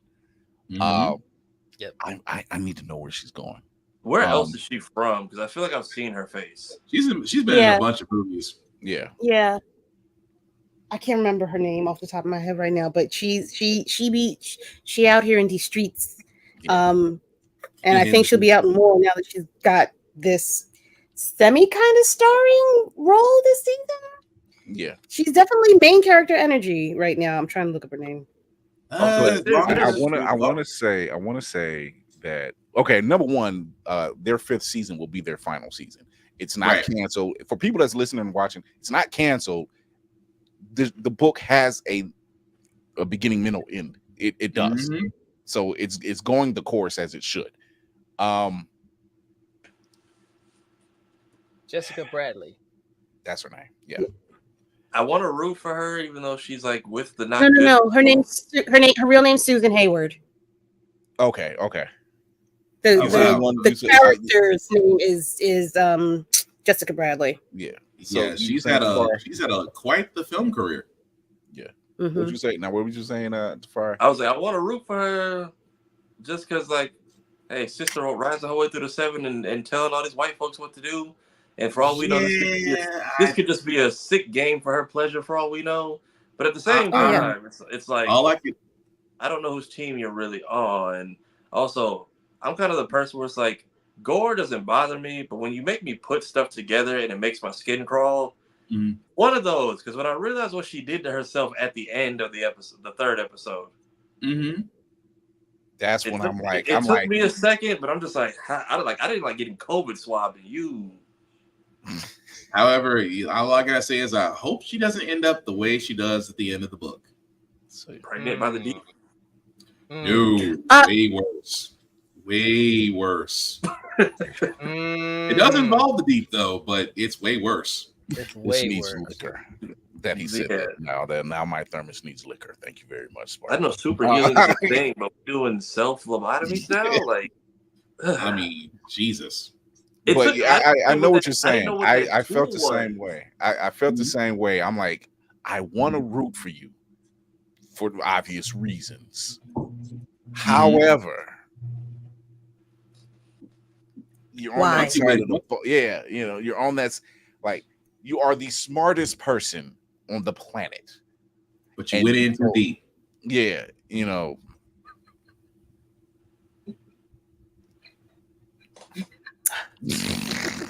Have we ever seen Homelander in street clothes? Wow. No, we haven't. We have not seen him in street clothes.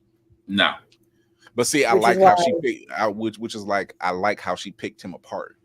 Came to see her, you know, like she shut him down like a fraction. Just oh, by the way, this is happening to you, and this is happening to you, and oh yeah, you're probably trying to figure out how to save it. You're probably figuring out how to save yourself, aren't you? All within 10 minutes. Damn. How do you know I won't kill you? Well, you obviously came here for a reason. I'm just like, well, damn. You need me, homie. You found me. You need me. You came in plain clothes, which you've never done, and you came to recruit. So, if that wasn't just confidence, she lose confidence at that part. She's like, "You need me. You're not going to kill me," and smile. Just damn. So I want to know, like, I'm glad that even though it's an adaptation from the comic, I'm glad that they change just enough to where it keeps you guessing. You know, there are certain things that we've seen happen. If you've read the book, there's certain things we've seen happen that has not happened. And for those who are wondering about Laz Alonso, he lost weight. Yeah. Because I'm seeing a lot of people online, and it's the same thing as it was with Chadwick Boseman. And I'm like, y'all forget so quickly.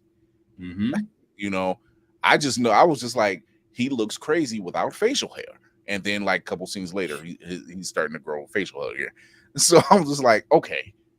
And I noticed his weight loss, and I'm like, it's probably something, whatever.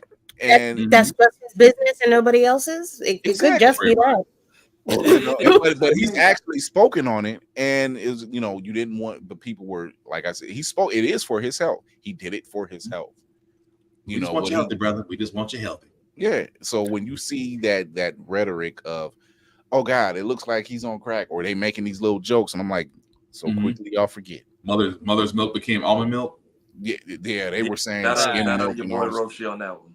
Yeah, so I'm like, that was part of where I saw the discussion, because they, shout out to them, but they were like, I hope he's like, it's a healthy weight loss, because I think we all got Chadwick PTSD. Yeah. So I've seen some jokes, and I'm mostly seeing a lot of concern. Like, I hope it's a healthy weight loss, but the fact that he's retained so much muscle, I think he's fine. Yeah. Lady Mandalore, what are your thoughts so far on this season? Or are we still in House of Dragon mode? We're still in House of Dragon mode. Oh no, it's always House of Dragons over here, baby. It's always on. This season it's good. I was gonna say, I'm very surprised at the way that they're able to keep up with the current political climate and beyond. Every single season has been Simpson-esque in their delivery. I am concerned. The only thing that they missed is Homelander being found out not guilty. That was a surprise. Look, that was a surprise. When the director says, y'all don't get it, I'm making fun of y'all. He's like, y'all still don't get it. 4 whole seasons to realize they were the joke. So they couldn't see past people slinging yayo for gangbusters or gangbang. The incense here. Man, what you got so far this season? What are your thoughts so far? What are my thoughts? I mean, I feel like we're just right back in rhythm with the just absolutely absurd and probably unnecessary full frontal male nudity. Butcher just being Oh, you don't like? Wait, you don't like being assaulted by your own anatomy, sir? Is that Not what we're? multiple times in Are one you episode. are you and tired of it, sir? Gentle sirs, I'm sorry. What, sir? Girl, first off, ain't nothing gentle about that episode or the fact of how frequent it is in one episode. I don't want to be controversial during Pride, but I, as a straight man, don't like peeing. I don't like just seeing it. No, it's the fact that you got it and then they hit the shadow clone jutsu with it endlessly. Yeah. No, one human centipede is enough. There's literally an army of at you. I will just say this: Yeah. if you are fans of Supernatural, you'll get what I'm getting ready to say. And I sat back and I'm like, Chuck, come on, Chuck. Damn. Technically that fight scene was assault on more ways than one. Right. Although you see one centipede, you just don't want to see that again, ever. I never saw those movies. I'm sorry. I'm concerned. I'm concerned about Sister Sage. I don't recall the way the comics goes, and I feel like we've deviated enough here and there, so it's not probably super useful to go back and reread. But Bama. I'm curious if she's just playing all sides at all times. Like, I will. This is a test of her mental skills at the highest level. Like, I'm toying with this person that could like kill me in a snap. I'm toying with this huge company. I'm toying with these people that are trying to take out this dude. Like, everyone is a puppet at the end of my fingertips, and I love it. In reality, she could be the best villain or best hero. She really could. And I know. I mean, I feel like she's setting up. I can't remember the son's name. Billy? Is it? No. Ryan. That was racist. Ryan, yeah. You said a little white boy's name is Billy. Little white boy's name. I gotta figure what she's going with this. I got it mixed up. Okay. I feel like she's setting up Ryan to be the good guy to take over at Vought. I think that's what it feels like the long con is. Hold on real quick. We're gonna let Micki get her time to sign off. No, I'm sorry. Oh no, you're fine. Throw me away. But I had such a great time. Thank you guys for opening up the space for me and letting me have fun with y'all. It was so great. Thank you. I wish everyone here success and prosperity. Literally, I'm rooting for Go everybody. buy of Blood and Lightning. You can go to Barnes and Noble, or as Carl Jones likes to call it, Barnes and Nobles. Barney. Go check that out. Go show your support. Go pick that up. It's Micki. It's been great having you on. I can't wait to get my hands on this book. And I know the crew is going after it big time. So thank you once again. We need more stories like that. And I say that for every show, for every guest that we have. We need stories like that consistently. This is why we have Blerd Station getting ready to launch, because we tell these types of stories, you know, to tell them from our point of view, because why not? Orlando Jones has proven that, being Mr. Nancy and various others. But Micki, I want to thank you once again for coming on. So thank you. Thank you, truly, from the bottom of my heart. It was great, guys. All right, see you later. And this door is always open. And follow her on the socials, you monsters. Doggone Book link is in the comments. Pre-order the book. Tuning in. I'll be here in the comments in the future. Yes. Good. Bye. Bye. So it's sweetheart. Oh my gosh. It's safe to say, because I can't remember what happened to Sage in the book, and I'll have to look it up. I think I stopped. You know what? That's what it was. I had stopped getting the book. I was moving. I was in transition, and the store I went to, they had crazy hours, and I didn't go pick it up there. And we were just moving to Cleveland. so I hadn't picked it back up. But I will have to look into it. But oh yeah, you have to remind yourself how it ended, because I had to remind myself how it ended, and I was like, "Yep, we're heading there." That's why I was like, this roster we have right now. I'm curious if that's why we're making some of the choices we're making. Yeah, as long as they do the surprise of Homelander's true origin, that's what I'm looking forward to. He's going home next episode, so we'll see. Well, yeah, I'm hoping they do it, but like I said, they might wait till the last season to let that one go. Apparently, there's deleted scenes, which I mean, you have to get DVDs for that. This man has been like destroying his teachers and tutors since he was his son's age. Yeah. I saw a video the other day of I guess he hugged one of his like tutors too hard and broke her spine. It was out of joy. They like I didn't.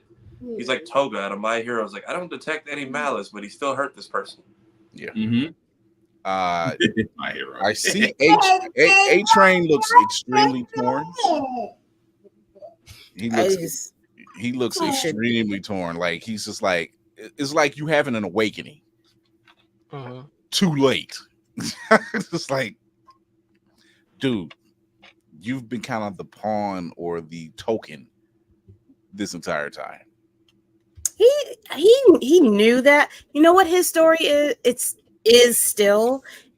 the black guy with talent that joins a gang. It's still that story. It's still that story. It's his movie with Will Ferrell in the show. Exactly. Except he's got a way, and now they've found a way out for him. So I'm kind of on that storyline with him. It's a little, really, because you see it even when he's doing the movie, and he's just like, he's telling the director, like, why would I say it that way? He's like, I don't. He was like, and he told him, he corrected him. He was like, no, he made him talk vernacular. I'm like, no, that's not how I talk. He just wouldn't hear it. And the fact that Will Ferrell was in there, because I was like, oh shit. But he was like, come back with me to the suburbs. And I'm like, yes, it was giving Blindside energy. Yes, it was. So man, ain't that all the way Blindside energy just. But I do like the fact that they're trying to give him some redemption arc. It's like, you had multiple chances to leave, sir, and yet you're scared of the one person who you run faster than. Did they recast his brother, or does he just also look very different this season? No, his brother's still same. It's the same guy. Still same Christian Keys. Okay. It's the hair. Yeah. It's the hair that bothers you. I think everybody lost weight and got new facial cuts, and that's what's been throwing me. There's that. Possible. Also, I love that they have this just Victoria with the beginning episode with Newman, where it's just like, acid and bullets don't work. I have to go change. Okay, bye. I'm like, this could have ended. This could have gone badly for anyone at any moment, but because y'all are friends, it was the absolute shock every time they tried something. I'm like, oh, that didn't work. That part. It's like you took a bullet to the head, and it's like, okay, you realize this is Gucci, right? At that point, just let her go. Yeah.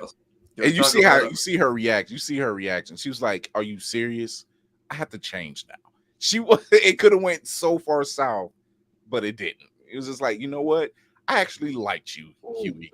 Just it was just for the fact you just like popping people's heads. It's just something's off with you about that. What you got, Mayhem? I question, just like not comics, but in this universe, do we believe that she could pop Homelander's head? And if she could, or if she couldn't, but like tried, does he like feel it and like, fuck was that? Or like, does he know and then like just punch her head off? Oh, she could kill him. She can kill him. She can kill him in a heartbeat. But the problem is, it's mutually assured destruction. She's like, because even Homelander said it. Homelander practically said, if you kill me, that's the end of your career. And if I kill you, well, then nobody's going to ever trust me again. Mutually assured destruction. Yeah. It's that mutual hate. It's a mutual hate. I'm curious if she's ever tried, even from a distance, because we saw at least Starlight got a nosebleed. But with him, I feel like it'd be weird to see him even just woozy or with a headache. So I'm curious if he even made the attempt or if he's known this whole time. And I'm curious, like, what island is Stan Edgar watching all this, being like, "You damn kids." I love the fact that it's not so much up front. It's a lot of chess pieces being moved. Mm-hmm.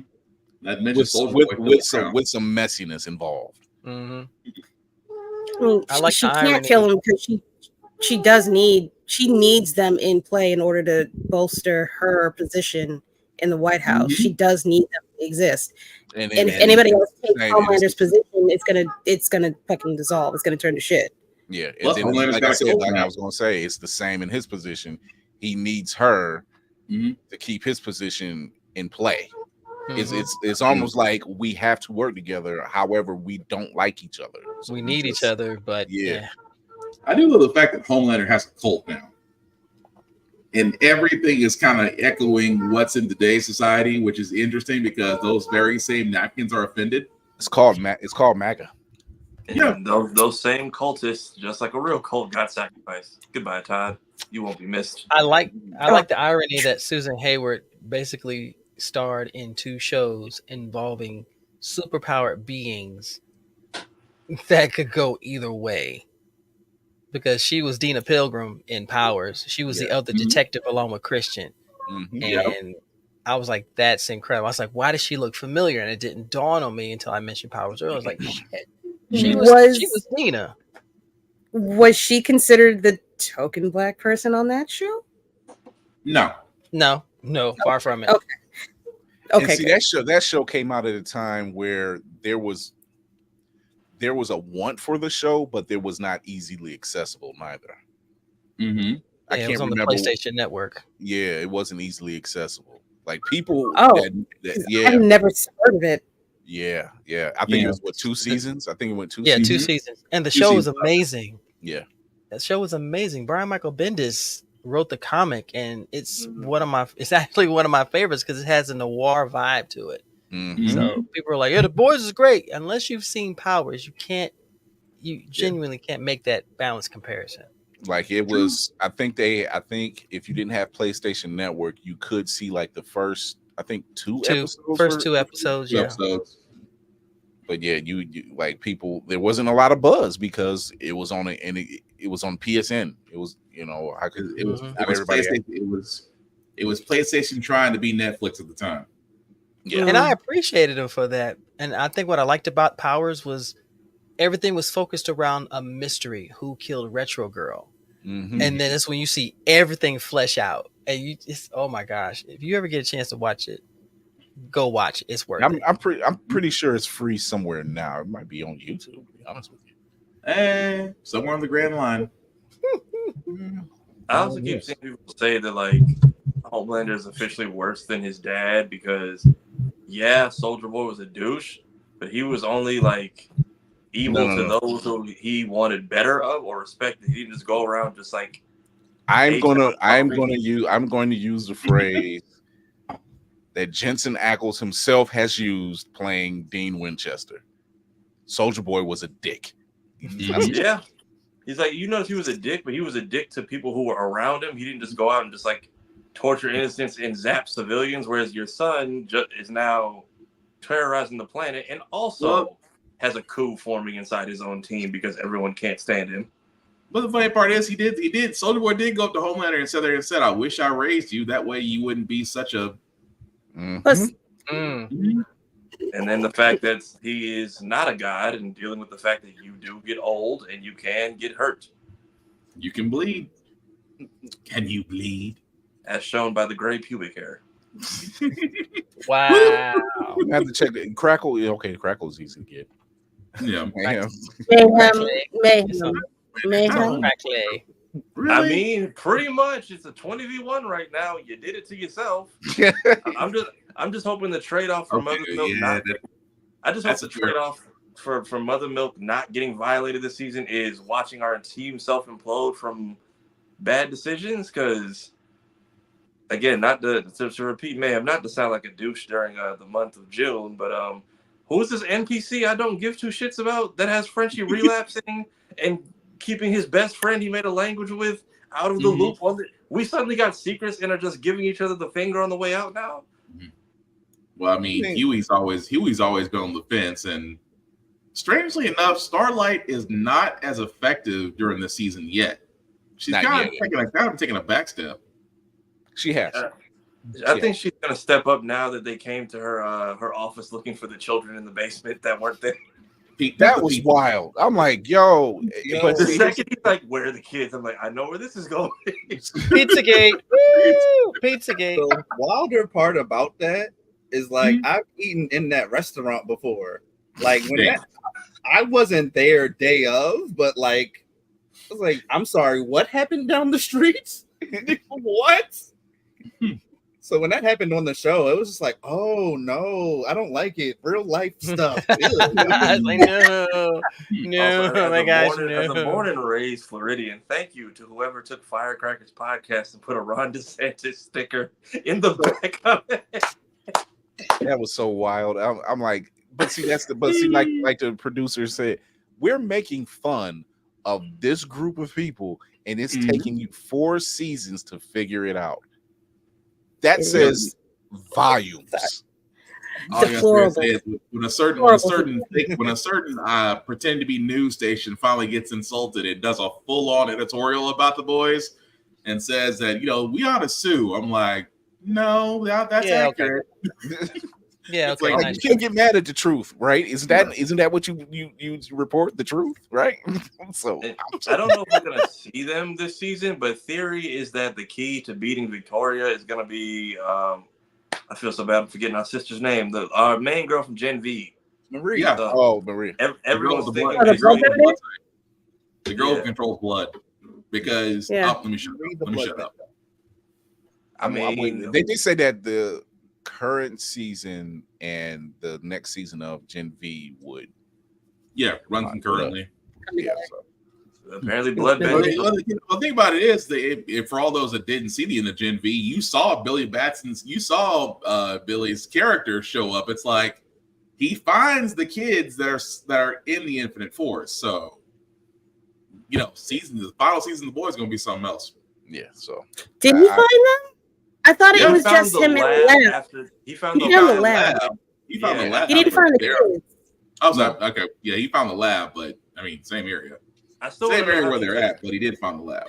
I'm still curious what blood bending lets you take a blast from Homelander and live, because she woke up unscathed as well, and we just everybody kind of breezed past that.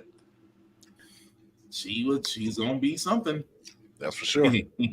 She doesn't even know her own strength, so we'll find out. So when Head Popper showed her how to use her blood, how to use her power in a different way, that was messed up.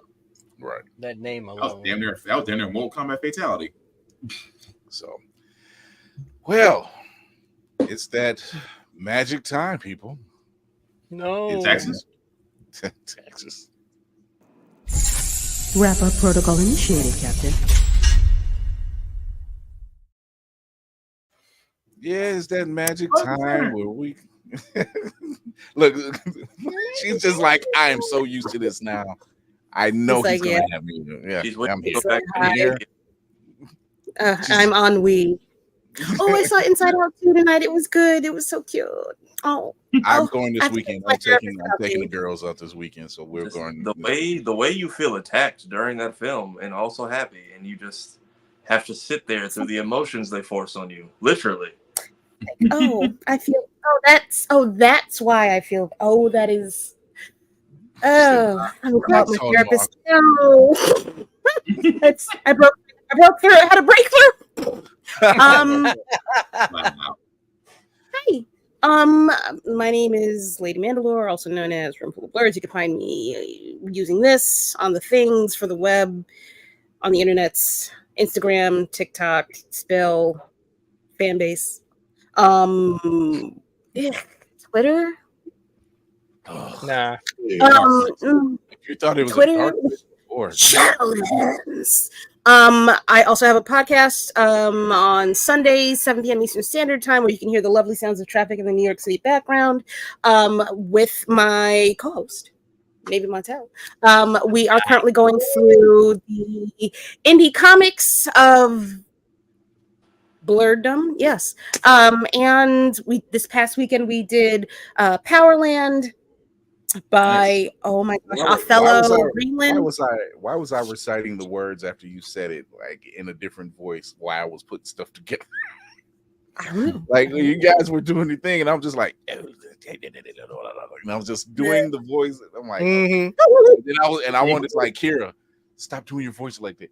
Your voice is your throat is gonna itch. You know, like it's gonna. I was hoping it wasn't gonna be so much longer, but she was killing. I was like, stop it. I was going for it. No, it was no. I know. No, I got my lozenges. I'm self-soothing the throat. This week. I knew it. I knew he was. I knew he was. I knew it. Not Nicola, but I forgot the name of it. But it's the one. The other one, Nicola. Got it. Okay. That too. Lord, this weekend we're gonna be getting into sweet merciful Lord, another indie comic person who I can't remember the name of right now. I'm really goddamn sorry. However, you're gonna see him on Sunday. We'll be talking to him, and we're also going to be going through the Midnight Comics run. And yeah, tis all. Okay, bye. Shout out to the crew of Midnight Comics. They do amazing work. Indeed. Yeah. It's family. Ladies and gentlemen, boys and girls, blurs of all ages, good evening, good morning, good afternoon. Once again, it is your frosty bearded Blerdicorn here. Beard's a little small. It's because I haven't gotten the necessary moisturizers into it. So, from the top, you want to catch me? Find this here. All over the place. I'm on Instagram, YouTube, TikTok, Twitch. Trying to get my Twitch schedule back up and running. I am the proud second in command of the comic book club with the luxuriously and magnificent host here, Lady Mandalore. We are having a good time. Really, really having a good time. We're reviewing independent comics and things like that. So come through for a good time. Still doing the Blerdicorn convos. Now with BlerdCon coming up, my schedule is not as sure because right now my focus is making sure that everything with Blerd is on point. We had a walkthrough. Everything is magnificent. It's going to be a good time. If you can come to BlerdCon, please do. Also, Blerd Station is still doing the damn thing. Please sign up. Go to Blerd Station. Sign up. Be a part of it. You can use one of us, these magnificent people here, as part of the promo. You get paid, we get paid, but you're also supporting creators out here doing the damn thing and constantly doing what's necessary. Support creators, support Blerd creators, support all of the creators out here, and don't worry about if you're gonna get something out of it, because I assure you, you are part of that landscape. And if I had to put a word out for anything, our folks out here, our creators, we got to stop eating each other up because we have high expectations of what they should be and what they should do. Stop doing that, because the creators out here creating, they're growing, they're learning, they're flourishing. And if you're not creating your audience, if you're not supporting that, then shut the fuck up. A word Everybody, was I given. can hear you. Everybody all together now. Everybody. Word was given. And this is where we pass the collection plate. Basically. So you can find me under here on this name on all platforms. I post skits on my own channel on Mondays to make them a little less terrible. Last video I posted was a Bridgerton sketch because our group chat is and I ended up watching 6 episodes of Queen Charlotte, and now just I guess I gotta watch this now. I'm being told every mother in Bridgerton talks to their kids like that. So I have 3 more seasons of this apparently. I also do the clips for this show. So welcome to the fold, good sir. Yes. It's not a cult. Well, I told you what my version of Bridgerton is, and it's Dave Chappelle. So run to far eye, run. Right. It's all harlots and heifers and go have babies. Bridgerton get bitches. That's all. And that's a show idea. Thank you very much.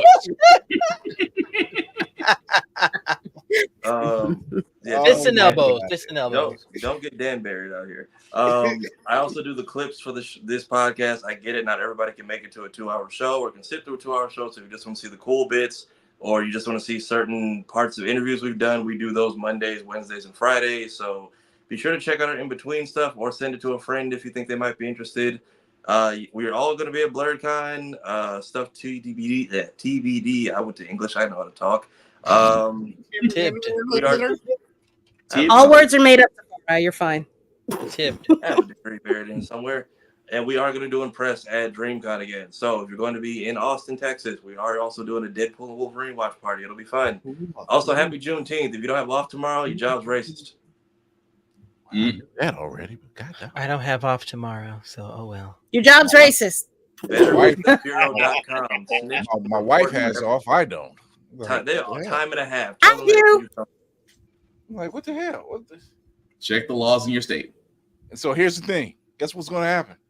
What's going to happen? I ain't going to do a damn thing. I'm going to just be up there on the phone. Correct. On the phone, playing King's Ransom and everything else. Probably taking an episode of Bridgerton or two. What's going on? I'm celebrating Juneteenth. Leave me alone. Go to work, but mentally don't be at work. Also, Alabama Expo this weekend. Shout out to Skip. Yes. Go ahead, man. Yeah. Cinematic Assassin. You can find me at Mayhem Media. That's MAYEHEM Media. I am the editor-in-chief over at Blerd'sEyeview.org, where we talk about movies and comics and TV shows and wrestling. So all of these lovely people to my side, I'm not going to play myself by trying to put the hand out and forget which side is which. They write amazing stuff, and I get the opportunity to put it up there. So go ahead and follow along there and see the great stuff and the amazingness. Yeah, on all the platforms, I talk about the same stuff that I just said, minus wrestling, because I tapped out at the Attitude Era. That was greatness. But I like to make like bite-size, like reimaginings of like the stuff that you want to see. So if you have a child or children's like moi, and you still want to know about all the things, but you don't have 37 minutes to hear new rock stars talk about a 2-minute trailer, come to your boy. Wow. Also, if you love collectibles, I have too much money by accident, and so I be collecting stuff. So follow your boy. I know where to get things for the low. And now that I've assured that I'll get robbed one day, I'm just going to get out of here and say it's Men's Mental Health Appreciation or Awareness Month, I guess. Yeah, awareness. That's better than appreciation. So please remember to take these 3 things with you everywhere you go. 1, take your meds. 2, take your PTO. And 3, take a deep breath before you let that shit go. Never fails. Sorry. I completely forgot the acolyte is on tonight. Y'all done got me fucked up. Look, what do you think I'm getting ready to do after this show's over? Thanks. I got my cake ready. Let's go. Lord Almighty. All right. Say what? Might just hold a staff Thursday. Yeah, staff meeting. Black_Spartan615 is where you can find me on the interwebs, guys. I usually cover a lot of things, including gym stuff. Why? Because there's peace between the weights. Although I struggle with my own goals, but it's nice to have the crew also joining in the fitness as well. So I'm proud of all of you that are joining. Especially my titties is less tittying. The fact that you said you're not at the goal because you're bench pressing 425. My goal is 500, and I've been stuck at 425 like the last 4 months. And he's disappointed in himself at 425. What the Barnes and Noble's wrong with you? What the? I have a goal. I'm not discouraging him, and I'm just like, well, who are you trying to lift? The house? I'm just trying to say. I have a daughter coming, sir. That daughter one day is going to find a boy to date. That boy must know death. Wait, are you going to say that you don't want him to be the one? Well, sir, I can lift 500. Damn it, I should have tried harder.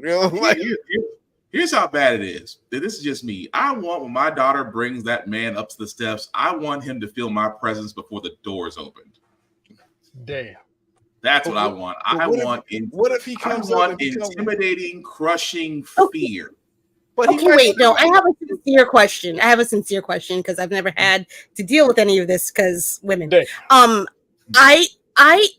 do have any of y'all ever had that feeling of that sense of impending doom when you're coming to somebody's house. No. I'll say story no, time, because real quick. Story I time. placed it on someone. So yeah, it's a drug. We got story time in the outros. Go ahead, man. Go on. I was threatened with gun violence. Like day one. Day one. Did they toss you a bullet and say this? Did they toss you a bullet and say this moves a whole lot faster than 10 o'clock? No, a gentleman thought I was going to derail his daughter's future Olympic career by getting her pregnant. Wow. No freaking way. He threatened me with gun violence. Then he called her bio daddy, and he got in my aim and threatened me with gun violence. And I'm like, I'm 16. I don't care about you old men. See, in my mind, I would take that as disrespect for my daughter that's not even here yet. My daughter's not even here yet, and I'm already like, exactly. Did she derail her own Olympic career? Because the grown-ups writers might owe you money. I think they. I was about to say, plot twist. She's a family therapist, so I never had to deal with it. You did not see that one coming. Boy, poetic justice is a bitch, ain't it? When you grow up with Caribbean people, you get cussed out if you don't introduce yourself early. So I never had that problem because before they get a chance to intimidate me, I'm at the door, ready for a handshake, shoes off. Wait a minute, I thought that was a black folks thing, period. Look, I don't know. I know it's us, but with the aunties, you got to introduce to each one of them individually, or you're disrespectful. Yeah. Look, I've never had that feeling of impending doom. I've been the charming one. Like, I've charmed some folks. It's a gift. It comes from my mother's side of the family. So, that whole, I'm gonna look you dead in the eye. I'm shaking your hand. I'm looking you dead in the eye. So I'm like, there is no fear here. See, that I can respect. But then again, my daughter's going to be cute and she's going to be cuddly. And I will look at every boy that looks at her with just murderous intent. Spartan is Reggie. No one is 400 pounds. You're already winning. You're already ahead of the game. There's always somebody bigger. Pause. Anyway, let me finish this. How the Fact We Got Here every Wednesday. Give It podcast because we're covering Nintendo Direct, which apparently came out with a whole bunch of stuff today. We're covering that on Friday. Podcast can be found right on the link wherever podcasts can be seen or heard. To copy Reverend Navy, like, share. Wait, what's the name of your podcast and what time does it come on? And who else is here that could? I'm still getting in you because you don't post on your Instagram and nobody can find your shit. And I be in there like, how come there's only me in here? Because you want a whole ass podcast with 3,000 people and subscribers, and nobody knows you. Because I forget to say it a lot. Everyone shows up here. If you go to the home tab of our channel, it can be found there. Yeah, I keep forgetting to say. Oh no! He needs to put in that work. He needs to put in that work. I will say that. Let me say it again. So, Give It podcast is every Friday, usually around 8:30 Central Time. It can be found on YouTube by its name, or Facebook by the group, or it can be found under me, Black Spartan 615. So, tune in. We would love to have you watch, or as Kira loves to do, we'll jump in and heckle us. I don't heckle. That voice went up 7 octaves. What the hell? That voice did go up several octaves. That's why I know she likes to heckle. Right? It did. She haggles for interaction. There's a difference. Yeah, I get it. This is going on way too long. Like Reverend Navy says, like, share, and follow. Cost nothing, but please do it because without you, we can't do what we do. At the same time, guys, I do have several rules for cons, as we talked about Blerd Con and we talked about things happening with Blerd Station. The fact, but there's 3 simple rules that you can follow that will help you out tremendously. Number 1, respect the cosplayer at all times. Cosplaying is for everybody, regardless of your height, weight, or class or origin. The only thing that really have about cosplaying is don't do blackface. That's it. Don't want your ass kicked in the con? Don't do blackface. Number 2, please wash your ass. Soap, wash rag, deodorant, fragrance, cologne are all available in travel sizes. You're going to be at a con where it's going to be probably packed with people. At the same time, please be clean. It's a hygiene thing. We would appreciate that so much. Number 3 is the same rule that I have for myself, the same rule I have for everybody else. In a world that is cold and unforgiving, be nice, be kind, share fandoms, don't be a dick, and we'll all be cool. Did you get that last part? Share fandoms and don't be a dick. And we're talking to you so-called Star Wars fans, you sons of bitches. Right. I swear to Bast, you have got to stop this shit. It is like, enjoy it. If it ain't for you, don't watch it. Don't get online and hate, spew, and rage. This is why The Boys is making fun of y'all now. Wholeheartedly. She-Hulk 2. I said it. She-Hulk had a whole episode on trolls. Thank y'all. So, like, you just can't enjoy good stuff because of folks like y'all. But we can't I'm have your man on the wall, Chris Fury. As you see, I don't hold back because if I don't, I'll let Lady Mandalore take care of it. And then you're wait, really what? My bad. Sorry. What? I did that knowing she was watching the act like. But you can check us out Tuesdays and Thursdays, 8 p.m. Eastern on YouTube, Twitch, and IG. IG for only an hour because they just don't let it go any longer. But that's okay. Show your love on the YouTube channel. Hit that like, subscribe, and that notification bell. Check us out on always press record through your Amazon Fire and Roku devices. Yes, big news is coming really soon. This week, as a matter of fact. Stay tuned for Blerd Station. You will be seeing this crew at BlerdCon. You will be seeing some of this crew at DreamCon. We are coming to a place near you.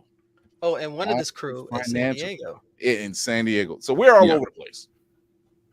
We global. Making moves. We're all over the place. We're continental at the moment, but we could be whole party in Austin. So maybe intercontinental next year. Hey, you never know. I have plans.